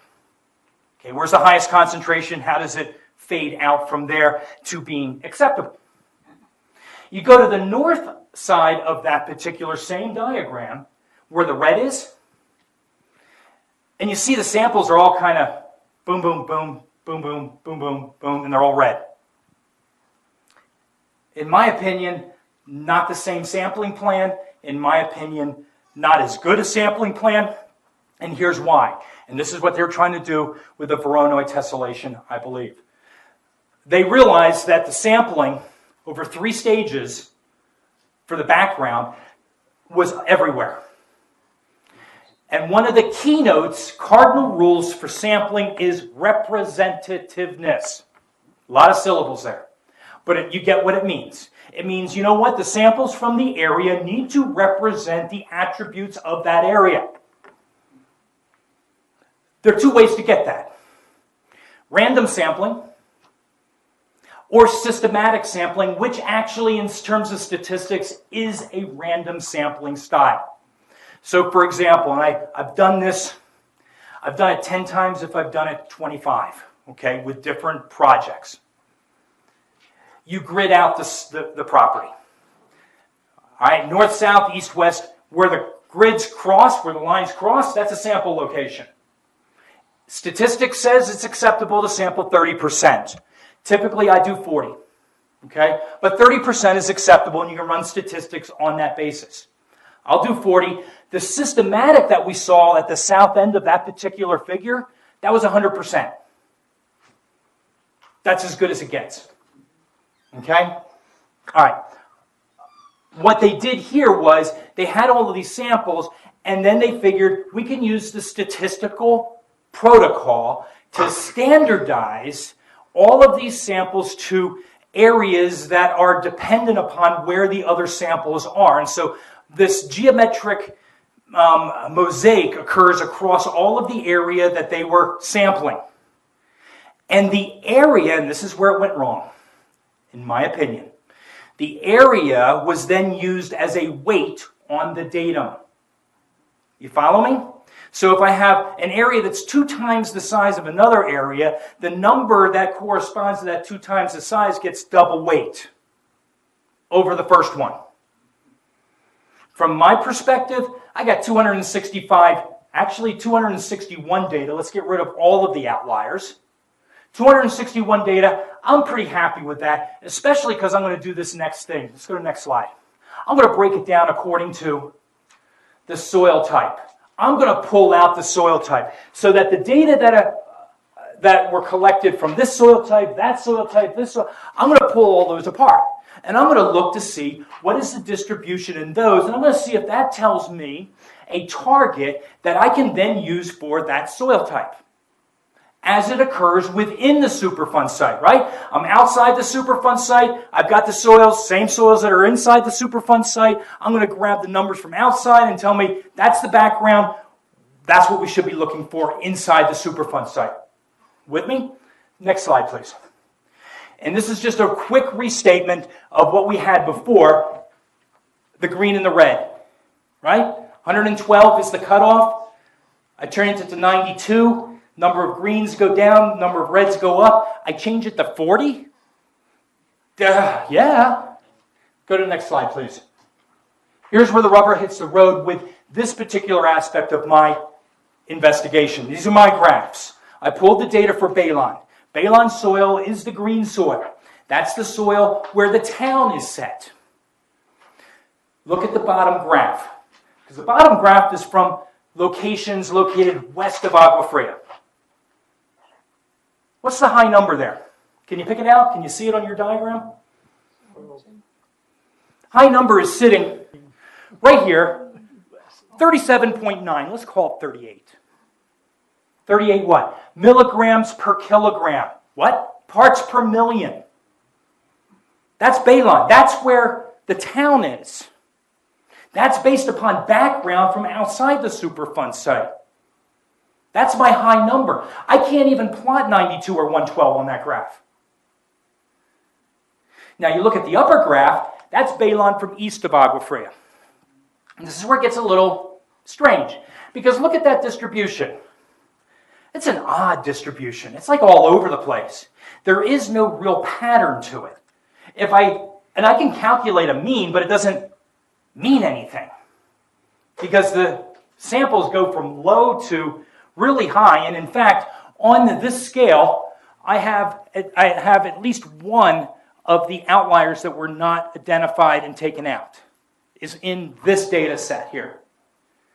Something's going on the east side that, in my opinion, discounts those data from being involved in a true background threshold value calculation. This is what I'm sending the EPA. That 92 is unacceptable. Here's what Balon looks like. Next slide, please. This just reiterates everything that I just said. You have it in your packet, kind of walks you through. Next slide, please. Okay, source areas. We've already talked about the source areas. We're familiar with it. Don't need to spend any more time on it, but these are the areas that translate into, next slide, please, areas of concern defined by Tetra Tech. They defined 31 areas of concern. Those were then reduced to 9 groups, remedial groups. These are groups of like properties that are going to be treated pretty much the same when it comes to remediation. They had 31 AOCs.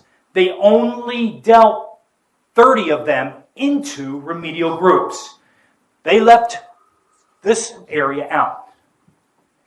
Area 12 was not included as an AOC, was not put into a remedial group, and in fact is not included in their remedial plans. I don't have a clear idea why. I can guess. I'd rather them tell me.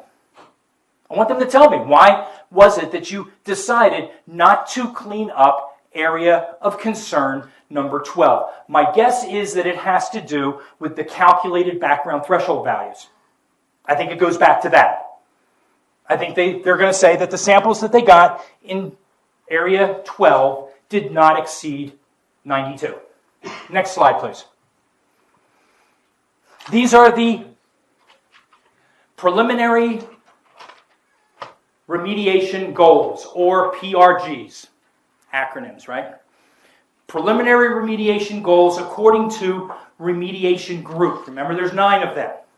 I've color-coded them so you can pick them out pretty easily. Unfortunately, you don't have color copies, okay? But you can look and you can see some are residential and occupational, some have 4 categories. I haven't talked much about ecological. That's another risk category, of course.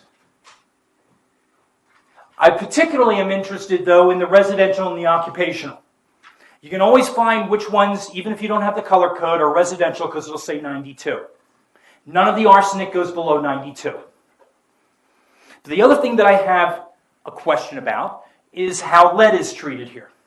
Because lead ranges from below 400 but to above 500. I'd like to know where that comes from. I know it comes from the 2009 model. We've already talked about that. Next slide, please.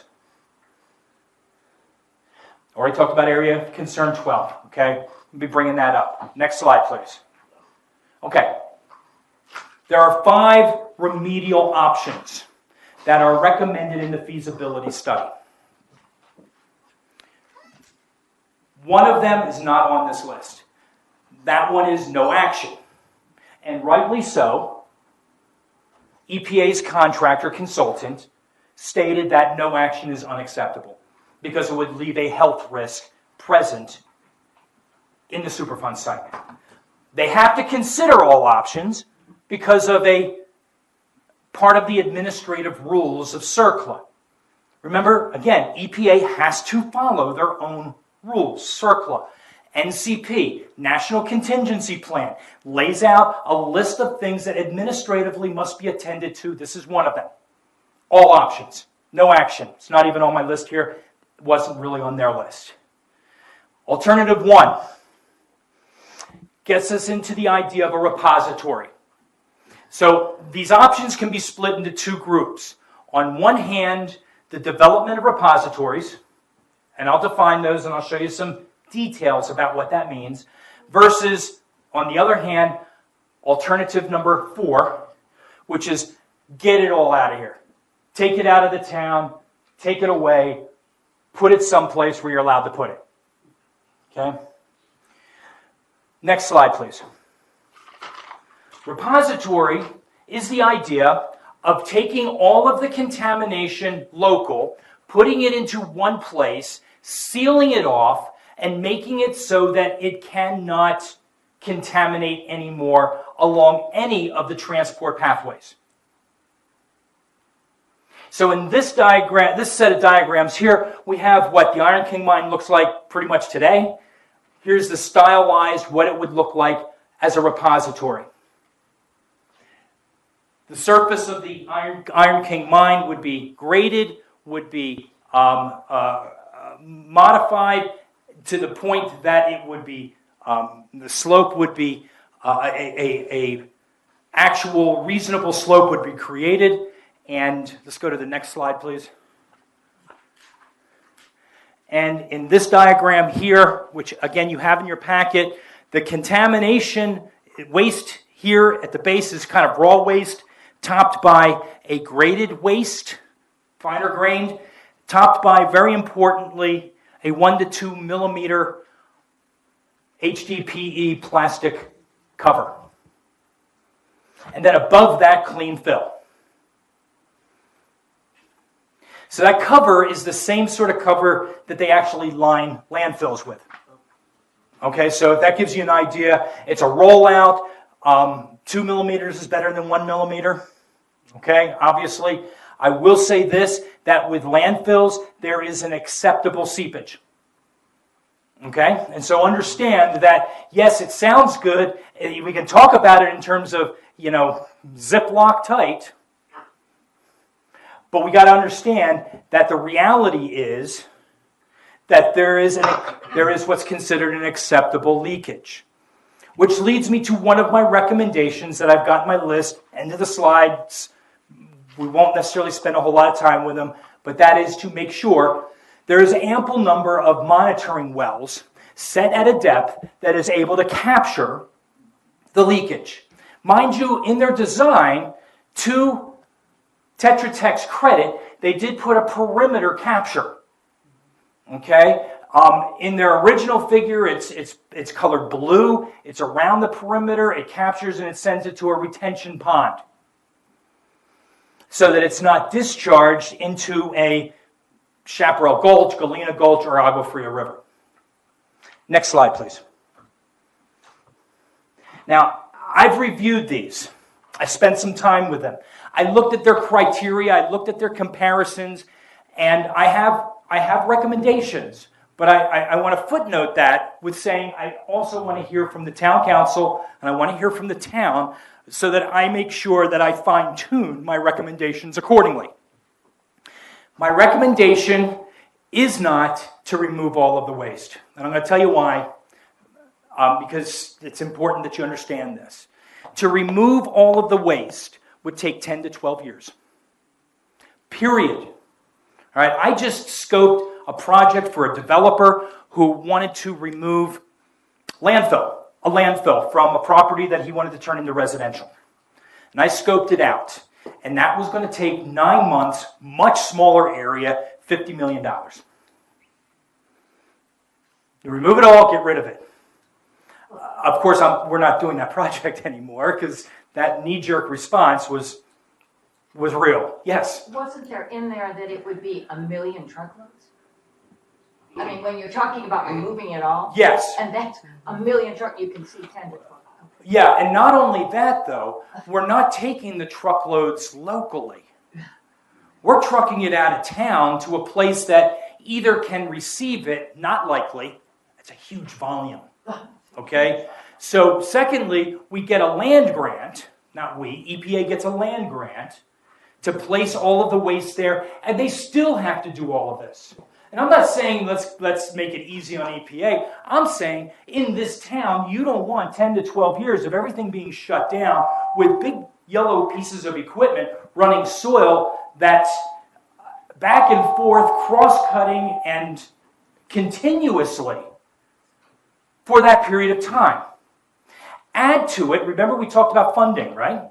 And we're trying to make sure that that window doesn't close. I want to help EPA get that money into the bank with your name on it, okay? 10 years. What is the guarantee that that money is going to be there in 10 years? Not as good. Yes? Well, you would also have the collateral impact of the roadways. You would still have a spike with the airborne stuff as they're using. And they would monitor it, but it's not a perfect world. They can monitor the heck out of it, but you're still going to have that odd wind blowing from the direction you didn't expect it, and it's going to pick up a waft off the top of your truckload, and where's that going to go? All right? And so my recommendations are based upon making use of the repository idea in the way that best suits what you as a town envision for your future. Now, with the repositories, it's not we get to the end of it, and the timeline is much less than 10 years. Okay, we're looking at a timeline that if we were to do option 2, which is everything goes to Iron King, that's longer. If we do option 3A or 3B, those are versions of having 2 repositories. Doesn't take a great deal of imagination to understand. One of them is at the Iron King mine, one of them is at Humboldt Smelter. Okay, the least amount of time is in the vicinity of 9 to 12 months. That would be 3B. That is one of my possible recommendations because I have trouble justifying, unless you tell me that there's some other thing I just don't know about, having across the 69 transport of waste from what could be in the Humboldt smelter area, but is now going all the way over to the Iron King mine, and that is the difference. Okay? And again, let me emphasize, this is my cut, not hearing back from you. yet. Okay? Next slide. Actually, we can burn through the next 2 slides. Oh, no, let's not. Let's just very quickly, here are the arrows, the transport arrows to show you sort of the tangle.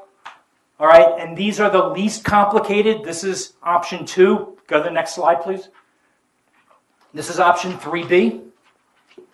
3A, not my favorite because it kind of mixes and matches. And the benefit that I think we gain by 3B, we lose part of it because some of the waste is going over to Iron King. And I'm kind of all in or all out. If we're going to keep it separated, let's keep it separated. If we're not, let's put it all over there at Iron King. That's why I have those 2 options as tentative recommendations. Next slide, please. Okay, next slide. I've already told you the majority of my adequate and, more importantly, what I feel is inadequate.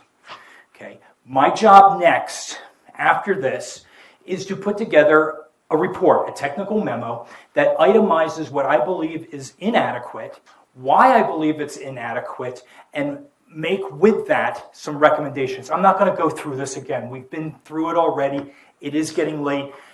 Thank you very much, by the way, for your attentiveness. Very appreciated. Next slide, please. This is just a listing. You have it in your packet of the recommendations that I have put down that are going to go to EPA. Next slide, please. The rest of the recommendations going to EPA. Then the next slide, please. This one I want to spend just a little bit of time, only one more slide after this. Okay, my recommendations to the town. And I'm going to add one to this because I'd very much like to know what the current legitimate zoning is, if that's possible. Second recommendation then, if that's the first, is please give me some direction with regard to what the town is anticipating in the future in terms of existing and maybe planned land use. That affects which of these options you guys want me to recommend on your part, on your behalf. So I need that help to help you. Third recommendation is the one I want to spend just a little bit of time on because it takes us all the way back to the beginning in your packet. Okay? I spent a little bit of time talking about the parallel tracks. In my group of cohorts, I have a person who is exceptionally good at he's a certified industrial hygienist, and he has done this kind of contaminant assessment work within communities in conjunction with U of A, same U of A group that I'm sure you're talking to, ADHS, less helpful, not the Yavapai, but the equivalent in Gila, okay, the county. And I want to mention a couple of things here. I believe that the questions, the very valid questions that you have, that EPA cannot answer, that have to do with health impact.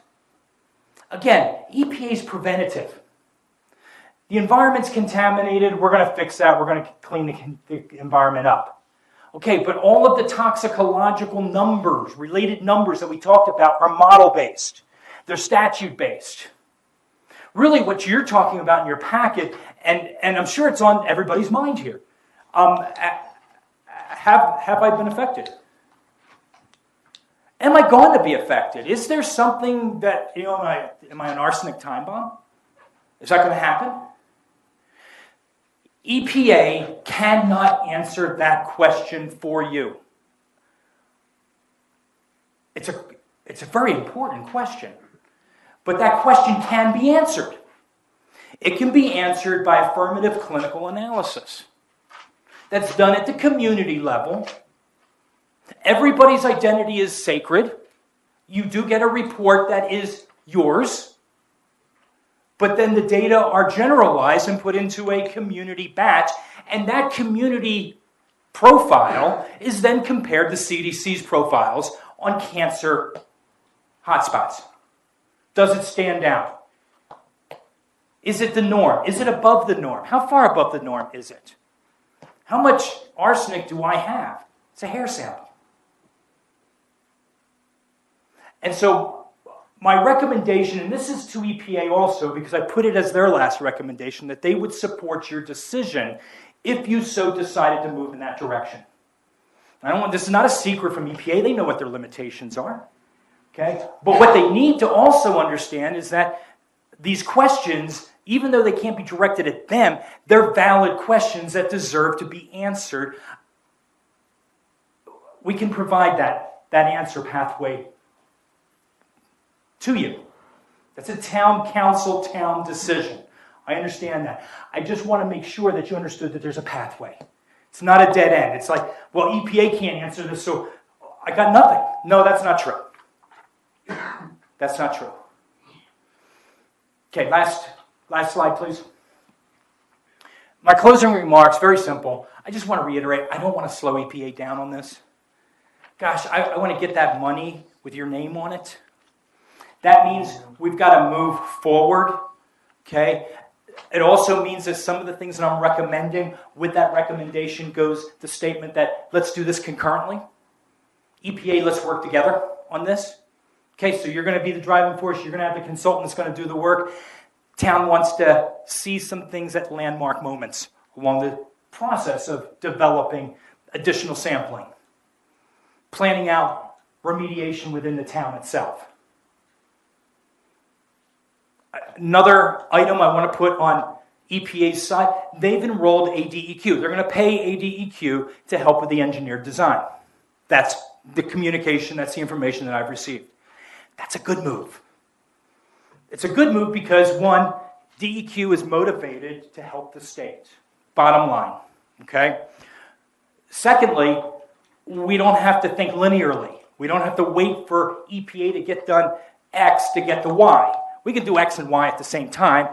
DEQ will be working on Y while X is rolling out. So we have our final design. DEQ is involved in that. Then it goes to procurement. Federal government procurement. Need I say more? Okay? All right. And so that's going to take some time. It has to, because by law it takes time. There is a time frame within which they have to allow reception of the proposals. And then a time frame for them to make a decision. So we get to the ROD first. ROD has been touted as being completed by the end of this year. I'd like to see them make that deadline. Okay, because at that point, then the money is just that much closer to being touched and allocated and dedicated to whichever remedial option as a town and town council leading the town can communicate to EPA, this is what we would like to see done out of the 3 or 4 options that we've looked through and that our consultant or expert has looked through on our behalf. Thank you. Thank you very, very much. Questions, of course.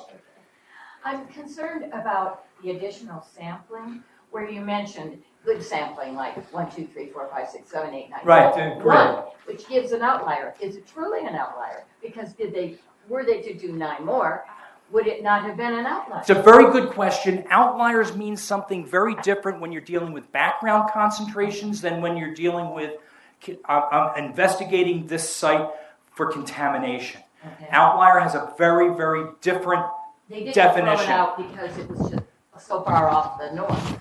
Okay. Okay, so when we're looking at that, let's go to that town aerial, right, with the lead and the arsenic, okay?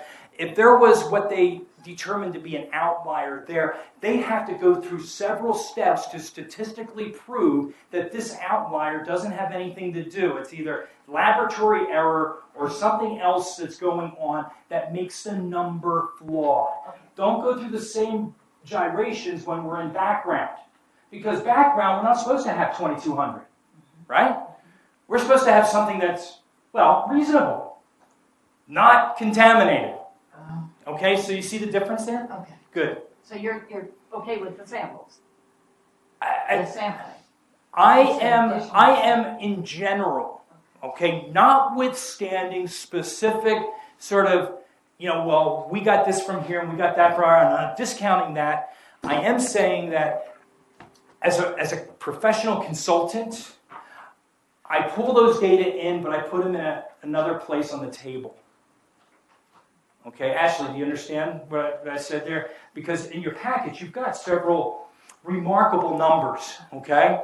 They were collected by this person or that person, and I've got nothing to criticize the individuals about, but there is a kind of a format that one would like to be able to fit them into. And if we're not able to do that, we need to sit them out here, not ignore them. I'm not agreeing with that, okay? But we don't necessarily integrate them into our database. Are you referring to the town? 16,000? The 16,000 parts per million lead? Yeah. Yeah. So my question on that, I guess, as a consultant to the town, having, not necessarily to EPA, because we already know EPA is not going to come out and do more testing. Well, no, but they've said that they're going to. Is, They have said that they're going to come out and do more sampling and do some remediation in residential areas. well, and Now, the extent of that, I can't comment to. yeah. But we may have some influence on that once the conversation starts. My question, I guess, was more directed at the town council, and at this point, knowing what we know, now you've had it confirmed again by your own hired consultant, not just some crazy lady sitting in the audience, that your background levels aren't right. Would it be wise of the town now to do a double check on your own property to back up whether EPA was right or our testing was right? When you get a reading at 16,000 parts per million, could it be a fluke? Absolutely. Could you be exposing the community on the Agua Fria days and the trash pickup days to 16,000 parts per million of lead? Absolutely. Let me comment to that. I do not recommend going and doing a separate, distinct sampling and analysis, because that's going to slow EPA down. You're going to come up with data, and then you're going to argue the data. And you're going to say, well, our data is better than your data. And they're going to say, no, our data is better because we're EPA. And now you've lost 3 months. And let me finish. In the process of losing those 3 months, now you've put the money out of reach. There's a better way to do it, and that is to get EPA to do that sampling for you.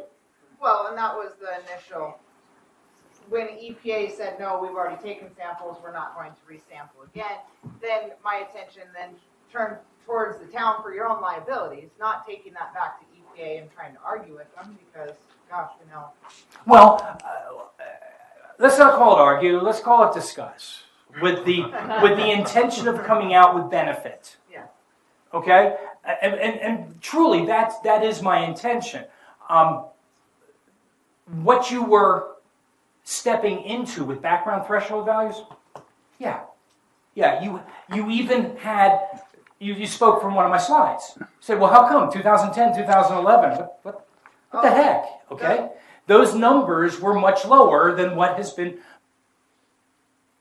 stated more currently, right? Okay, so you were speaking from my slides there, so I agree with you with background threshold values. Now let's take it into the residential. Different question, but it's all about what numbers we're going to use. Okay? Now where they were cutting off the green and the red at 112 or 150, what if they had to do that cutoff at 45? Okay, now we're talking about more soil being removed and replaced. Okay, in those areas where it exceeded residential. Why? Residential is the most critical of the exposure risks. Okay? Other questions? Yes? The choice of the repositories, the locations, how is that determined? The two. I mean, I understand it could be one or it could be two. The two were chosen primarily on, and let's just be realistic about it, if we don't have to move all of the waste contamination on Iron King Mine, why don't we use that as the foundation for our main repository? If we don't have to move all of the contamination from Humboldt Smelter, let's use that as a repository for that area only. Put it in there, right? Build it up, cap it with the, okay, set up the groundwater wells to monitor. I did want to mention, and I forgot to, but each of these options have a requirement imposed upon EPA for ongoing into the future monitoring and management. That's important to know, because that's a commitment.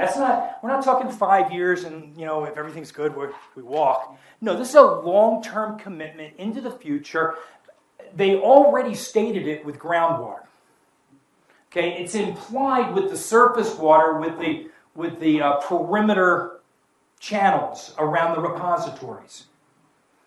Okay, I would like to add some additional groundwater wells just to make sure the allowable seepage is where we can feel comfortable with it being. Yes, Kay. So my question is, how does the council answer the question of which alternative do they like and why? How do we get that information back to you if they're not ready to do it tonight? And Sure, I can understand that. Are we ready to do No. that tonight? We can't do it tonight anyway because we can't vote on it. Oh, you can't vote. Yeah, My that's suggestion would be that we bring this back to a study session so we have the full council here to discuss what we've learned here tonight, put together our recommendations to what we've learned. okay. So just so you know, the proposed plan, which is EPA's choice of which option, will be released in the middle of March.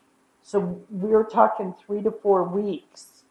And we when still they have another release- 4 weeks, though, before a response needs to be Right, levied. before we have to do it, but one of the things that Dr. Spire is doing is talking to EPA, which they're on the video tonight.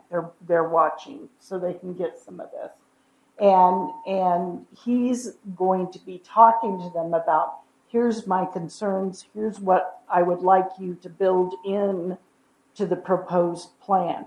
So In response to that, as a footnote to what Kay is saying, the sorts of things that I expect to be talking to EPA about after the tech memo will not have to do with remedial option.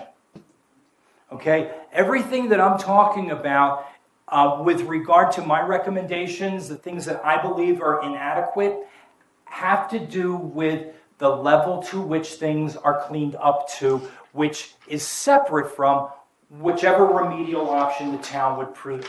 is it 112, is it 92, or is it 45? Is because the lower the number you get, the more cleanup they will do. That will extend the time to some degree, but you still have an idea of the relative time frames. The relative's not going to change. Okay? Adding additional removal, particularly in the residential area, is going to increase some of the time potentially. Depends on how much they feel their contractor can actually do concurrently with movements going to repositories. Yes? And what the number they choose to use, the standard they choose to use for that. So just two more quick questions. I know you had a few slides up there on the air, and obviously that's one of your bigger concerns was the testing. Did you see the beryllium was the figure in all of that sampling that you saw for the beryllium in the air? Beryllium was in the list. I'd have to double check the data and you've got it right there? Okay. And it's the same style. And it did not, the reason that it didn't spark me was because I knew that it was going to be removed if the arsenic was removed. Well, and I'll just briefly, the reason it sparks me is because my daughter was diagnosed with beryllium sensitivity. And I am so sorry to hear that. But again, we're on two different pathways here. Okay, and my responsibility under this contract, that could change. You could retain me to go forward on this other pathway as well. But my responsibility is ultimately what EPA is required to do under CERCLA. No, and I understand that. And the reason I ask you about the beryllium data, I understand it's going to be cleaned up with the rest of it. We asked for the data and information for years and years to review it. And we were told by EPA that it was left out of the RI report. So that's why I keep asking you if you've actually seen the I did data. see beryllium in it. I was unable to reiterate what the numbers were. Okay, so that was my hesitancy only. I know that beryllium was in the mix. Okay, there were a number of other And just to tell you, the suite that EPA typically will analyze for, it's called priority pollutant metals. Okay, and they'll often add barium to that. So that's 13 plus 1 makes 14 metals. Beryllium is in that mix. Okay, they add barium because barium is responsive to another EPA responsible act, and that's RCRA. Okay, Resource Conservation and Recovery Act. Okay, and so all of the other 8, there's 7 plus barium, they're all on the ppm list. Hit ppm, I get all of them. Don't get barium, let's add it in, make it a 14, and we're good to go. So that's why EPA, I know what EPA analyzed for. Okay. And one more question. So if I understand it right, like when the RI and feasibility study is released, it is law to give, 30 or 60 days public comment period on both of those, right? That's where issues are. This is the way that works. Yes and no, okay? The feasibility is intended to be established on the findings of the RI. Okay. So very often it'll be listed as RI/FS. Okay? In this particular case, there's a fair amount of years that go between the issuing of the 2 reports. So when it comes to commenting on, it is fair game to comment on the foundation that the feasibility study is based on, which is the RI. But none of that, the only lawful part of that is the period of time that they specify. And they've been good to us. They've said 60 days. Okay. Well, and why I asked that question, I guess, in your packet, the report done by Brian Beck on the background level. He was the technical assistant advisor. He was the one who was hired with the EPA grant to advise our community when the RI report came out. He found the majority of the findings that you're talking about tonight, the issues, the background, the air sampling, all of this, within that supposed public comment period time. He submitted those to EPA, and they were denied. They said, nope, sorry, that report was issued as final. We are not going back and changing anything. We're not addressing any concern. So, Well, here's the problem that they would face. They can do that. They can say, RI is a done deal, 2016. The response, and I know they're listening, the response is, yes, but Tetra Tech did a reopener on both the lead and the arsenic. Mm-hmm. And so that means then we can comment on the feasibility study because they did a reopener on the background threshold value, and they did a reopener on the way the lead was analyzed. Okay, and so since we are commenting on that report is not yet final. And in my experience, what goes final is what is the record of decision.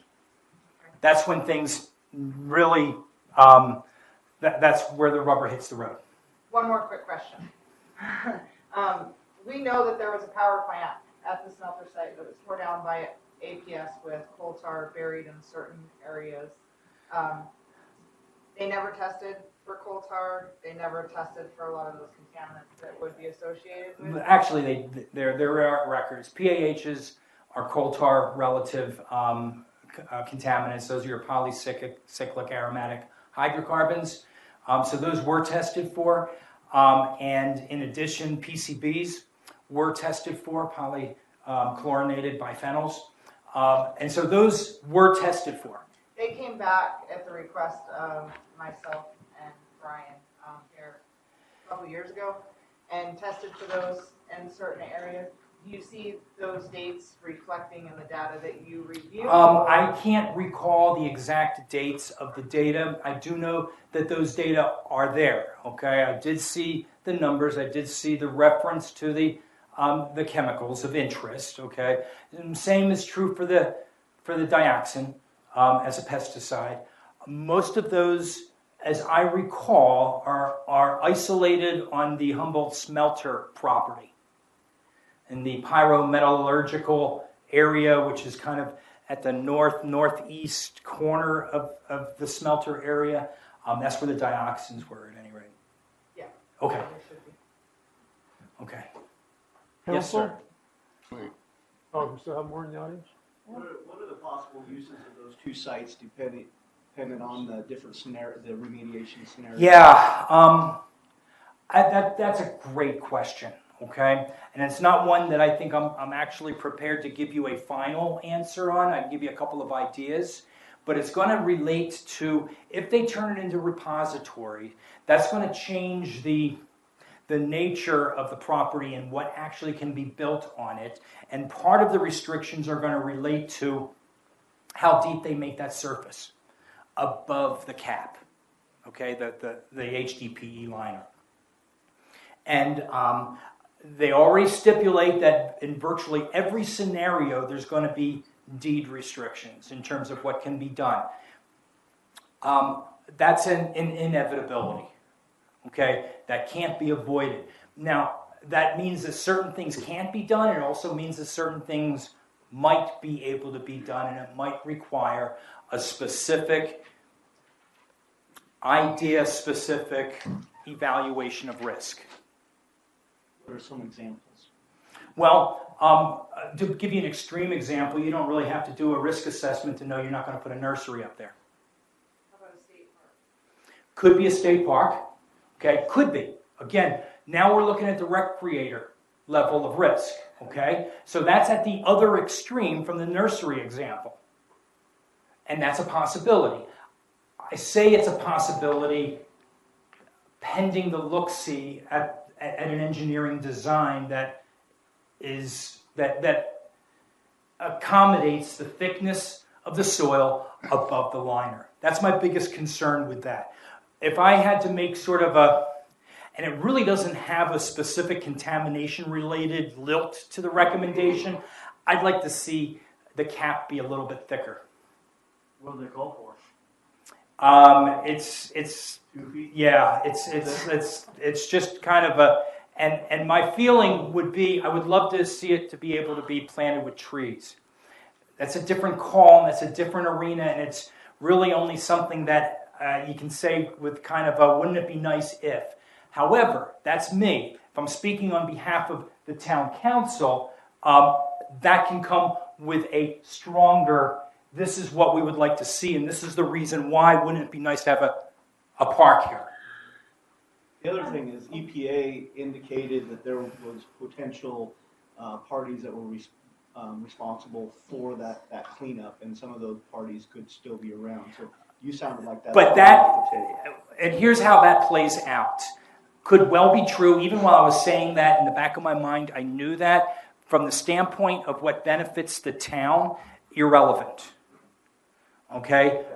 Because the EPA funding is coming from a source that they would utilize to do the work A to Z.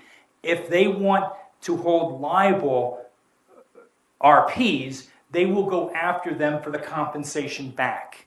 And we convince them to not do that until after the remediation.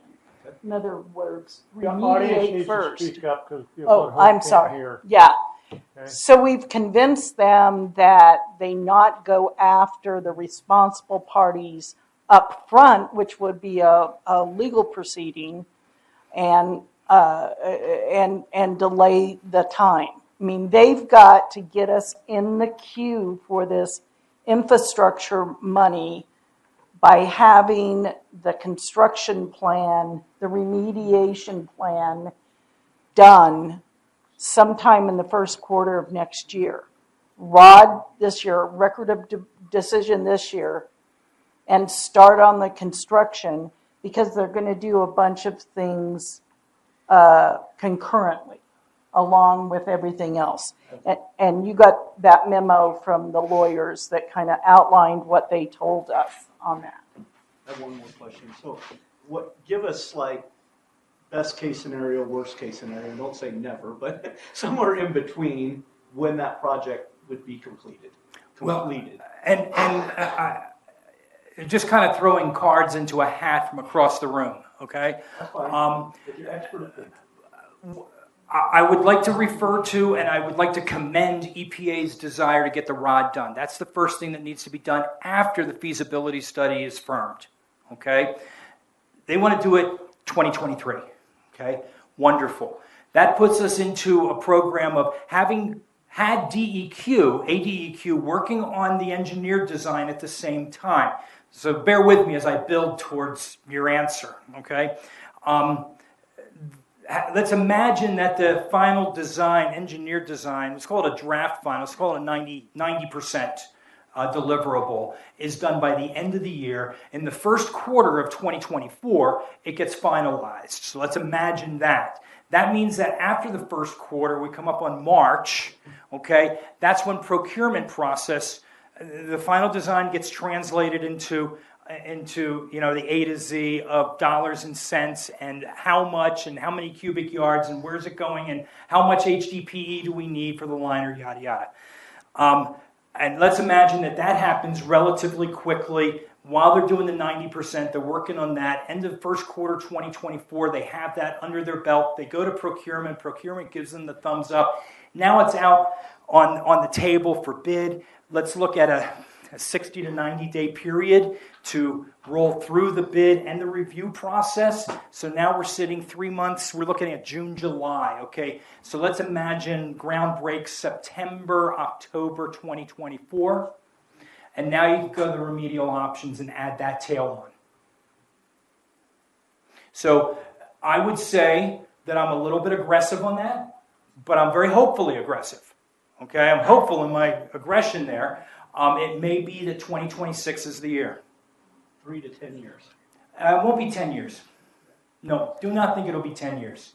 Okay, I'd like very much to be able to say, and I can't quite with the confidence, but I'd like very much to see this done 2025, 2026. Yeah. My question is directed at the town attorney. Was there ever a conclusion from EPA's attorney on responsible parties, conflict of interest, and how that pertains to our council member in these discussions? I never got a response from you after you were waiting to hear back from EPA's attorney. They sent me a list. Well, let's talk about it offline. And Online's good. Well, it's got a state of remediation here, so. yeah, What's that? I can't hear you. And it needs to state of remediation on this. So, I mean, any more in the audience? Yes. We were talking about putting the waste Please. at the Speak up, smelter please. and at You gotta get her to come to a microphone. the Iron King mine. I was just wondering, and it's not something you brought up, but studies and universities, they've already implemented planting ferns, and they've shown that it cuts the time in half, that in 5 years it can take up 50% of arsenic. That doesn't help with the lead, but would that be something we could implement or That's really interesting. I'm familiar with this literature, and it's not just fern. Fern is a lousy option, by the way, for out here. Yeah, it's a great option for Flagstaff, but to be honest, acacia is a better option for out here. And there's a variety of other plants that have a biologic, biokinetic take-up of arsenic. All right, it's a bit of a double-edged sword, but the problem is we wouldn't be able to put that on top of the repositories because we have covered the contamination, and we don't want the roots to go through the HDPE. Having said that, residual contamination, say EPA, let's be hopeful, right? Say EPA says, okay, you know what, Dr. Spire, we see what you're saying. Can we come to some sort of level of understanding? And we're going to say 55. Okay? Better than 92, not as good as 40. All right? But on those properties within the town, there's a list of plants that can be distributed that have a higher rate of biokinetic uptake of arsenic than other plants. So that information should be immediately available so that you can plant your properties accordingly. Okay? Well, no. Yeah, see, this is what I said, double-edged sword, right? All right, I was in a situation with an very severe arsenic contamination that was the result of black market gallium and scandium stripping for the circuit industry. okay? But they both come off of an arsenide, and so what they're leaving behind is arsenic to the tune of 20,000 parts per million in a residential area, okay? And so I'm going through, and you're familiar with XRF, you've seen it, you know, okay? So I was sampling everything out there. I was getting these numbers left, right, and center, and my recommendation was to plant it with alfalfa. But the backside of that is, because alfalfa grows quickly, every time that we recovered the alfalfa, and this would be true for the trees and the other plants, we have to measure the concentration of arsenic in the plant before we get rid of it, because it potentially becomes a hazardous waste. So when you were talking about state park and things like that, it sounds to me like, once again, you said you'd like to see a bigger distance. So you'd actually have to calculate what that distance was to keep the tree roots from actually reaching. That's correct. That's correct. And I'm not even sure there'd be a confidence level to that, and I'm not sure that it would be something that would be agreed to. So then you're looking at bushes. Okay, so I've got a 3-foot maximum depth of growth for jojoba. Okay, or creosote. All right, so we plan accordingly. Maybe we can't put in the the ironwood or the mesquite, cottonwood, the pinyon. You're going to plant cottonwood Okay. up there. Mr. I Nolan, have a question. Yes. Mr. Nolan has his flag up. Oh, go ahead, Mr. Nolan. I've had my hand raised for a while. Sorry. Go I'm ahead, Mr. sorry, I Nolan. wasn't You're directed good. over No, to you're this good. side. You're good. I've had my flag up for a while. Mm-hmm. What we need from you is a recommendation to take to EPA so that we can get the best possible results out of everything. Understood. I mean, we can sit up here and debate, this and that between us, but what we need is a recommendation from you, what to take to EPA that is gonna do the job and in the whole process. My recommendation as an answer to that would be, one, that I continue forward with my interaction with EPA to see what can be discussed and put onto white paper before the actual 60-day period begins, because that could be pivotal and could change things. And secondly, that I have the town's permission to speak on their behalf. Okay. And I would absolutely line out the recommendations for the town council, would not say anything that had not been vetted by the town council, and certainly can provide that and can be submitted by the town council. But my intention is to get into a conversation, a dialogue with the remedial project manager, Jeff Donnet, and come to some resolve with regard to what that 60-day period is going to look like for EPA. And I think I've presented much of it to this evening. I think there's some compelling evidence that there's some things that can be done better. And those are the things that I want to talk to him about. If I can get those resolved to your satisfaction, to the town's satisfaction, the town council's importantly satisfaction, then we've made a good step forward. That would be and I can certainly frame it as a recommendation to the town. Okay, can we get that in writing so that we can present that to EPA at the 60-day interval? I think that's appropriate. Okay. Thank you very much, sir. Ms. Lance, Thank you. you're welcome. Once this is all done, who is responsible for the remediated portions of these? As that goes back to the original owners or the current owners, as far as the sites themselves? Yeah, that's a question that I don't have an answer to. That's not the arena of my expertise, 'Cause okay? here's And I think it's going to vary Superfund site to Superfund site. And this one, I don't know if there's a normal Superfund site, but there's some contingencies built into this one that will have an effect, I think, on that. Here's the situation. Certain areas that have been remediated have already, certain depths have been crossed. So wouldn't that be back to recontamination? I'm So not. if- Tell me again. Say okay, that one more time. So for me. say I own the smelter site, Okay. and I want to go in there and dig a 5-foot ditch after they remediated only 2.5 or 3 feet. Okay. There is no plan here in this town to stop me Well, at that point, because and I know that maybe I'm picking on the example, it's going to be capped. okay. What about the ones that they're going to be doing new testing on? Yeah. What would you suggest that we do? Because there's, right down there, right where the smelter was, right in front, they're bringing in mobile homes and they're digging trenches. I saw that. Past, and I haven't even seen a tag that said that they got a permit. Well, So that was going to be my first. Amy, that was going to be my first question.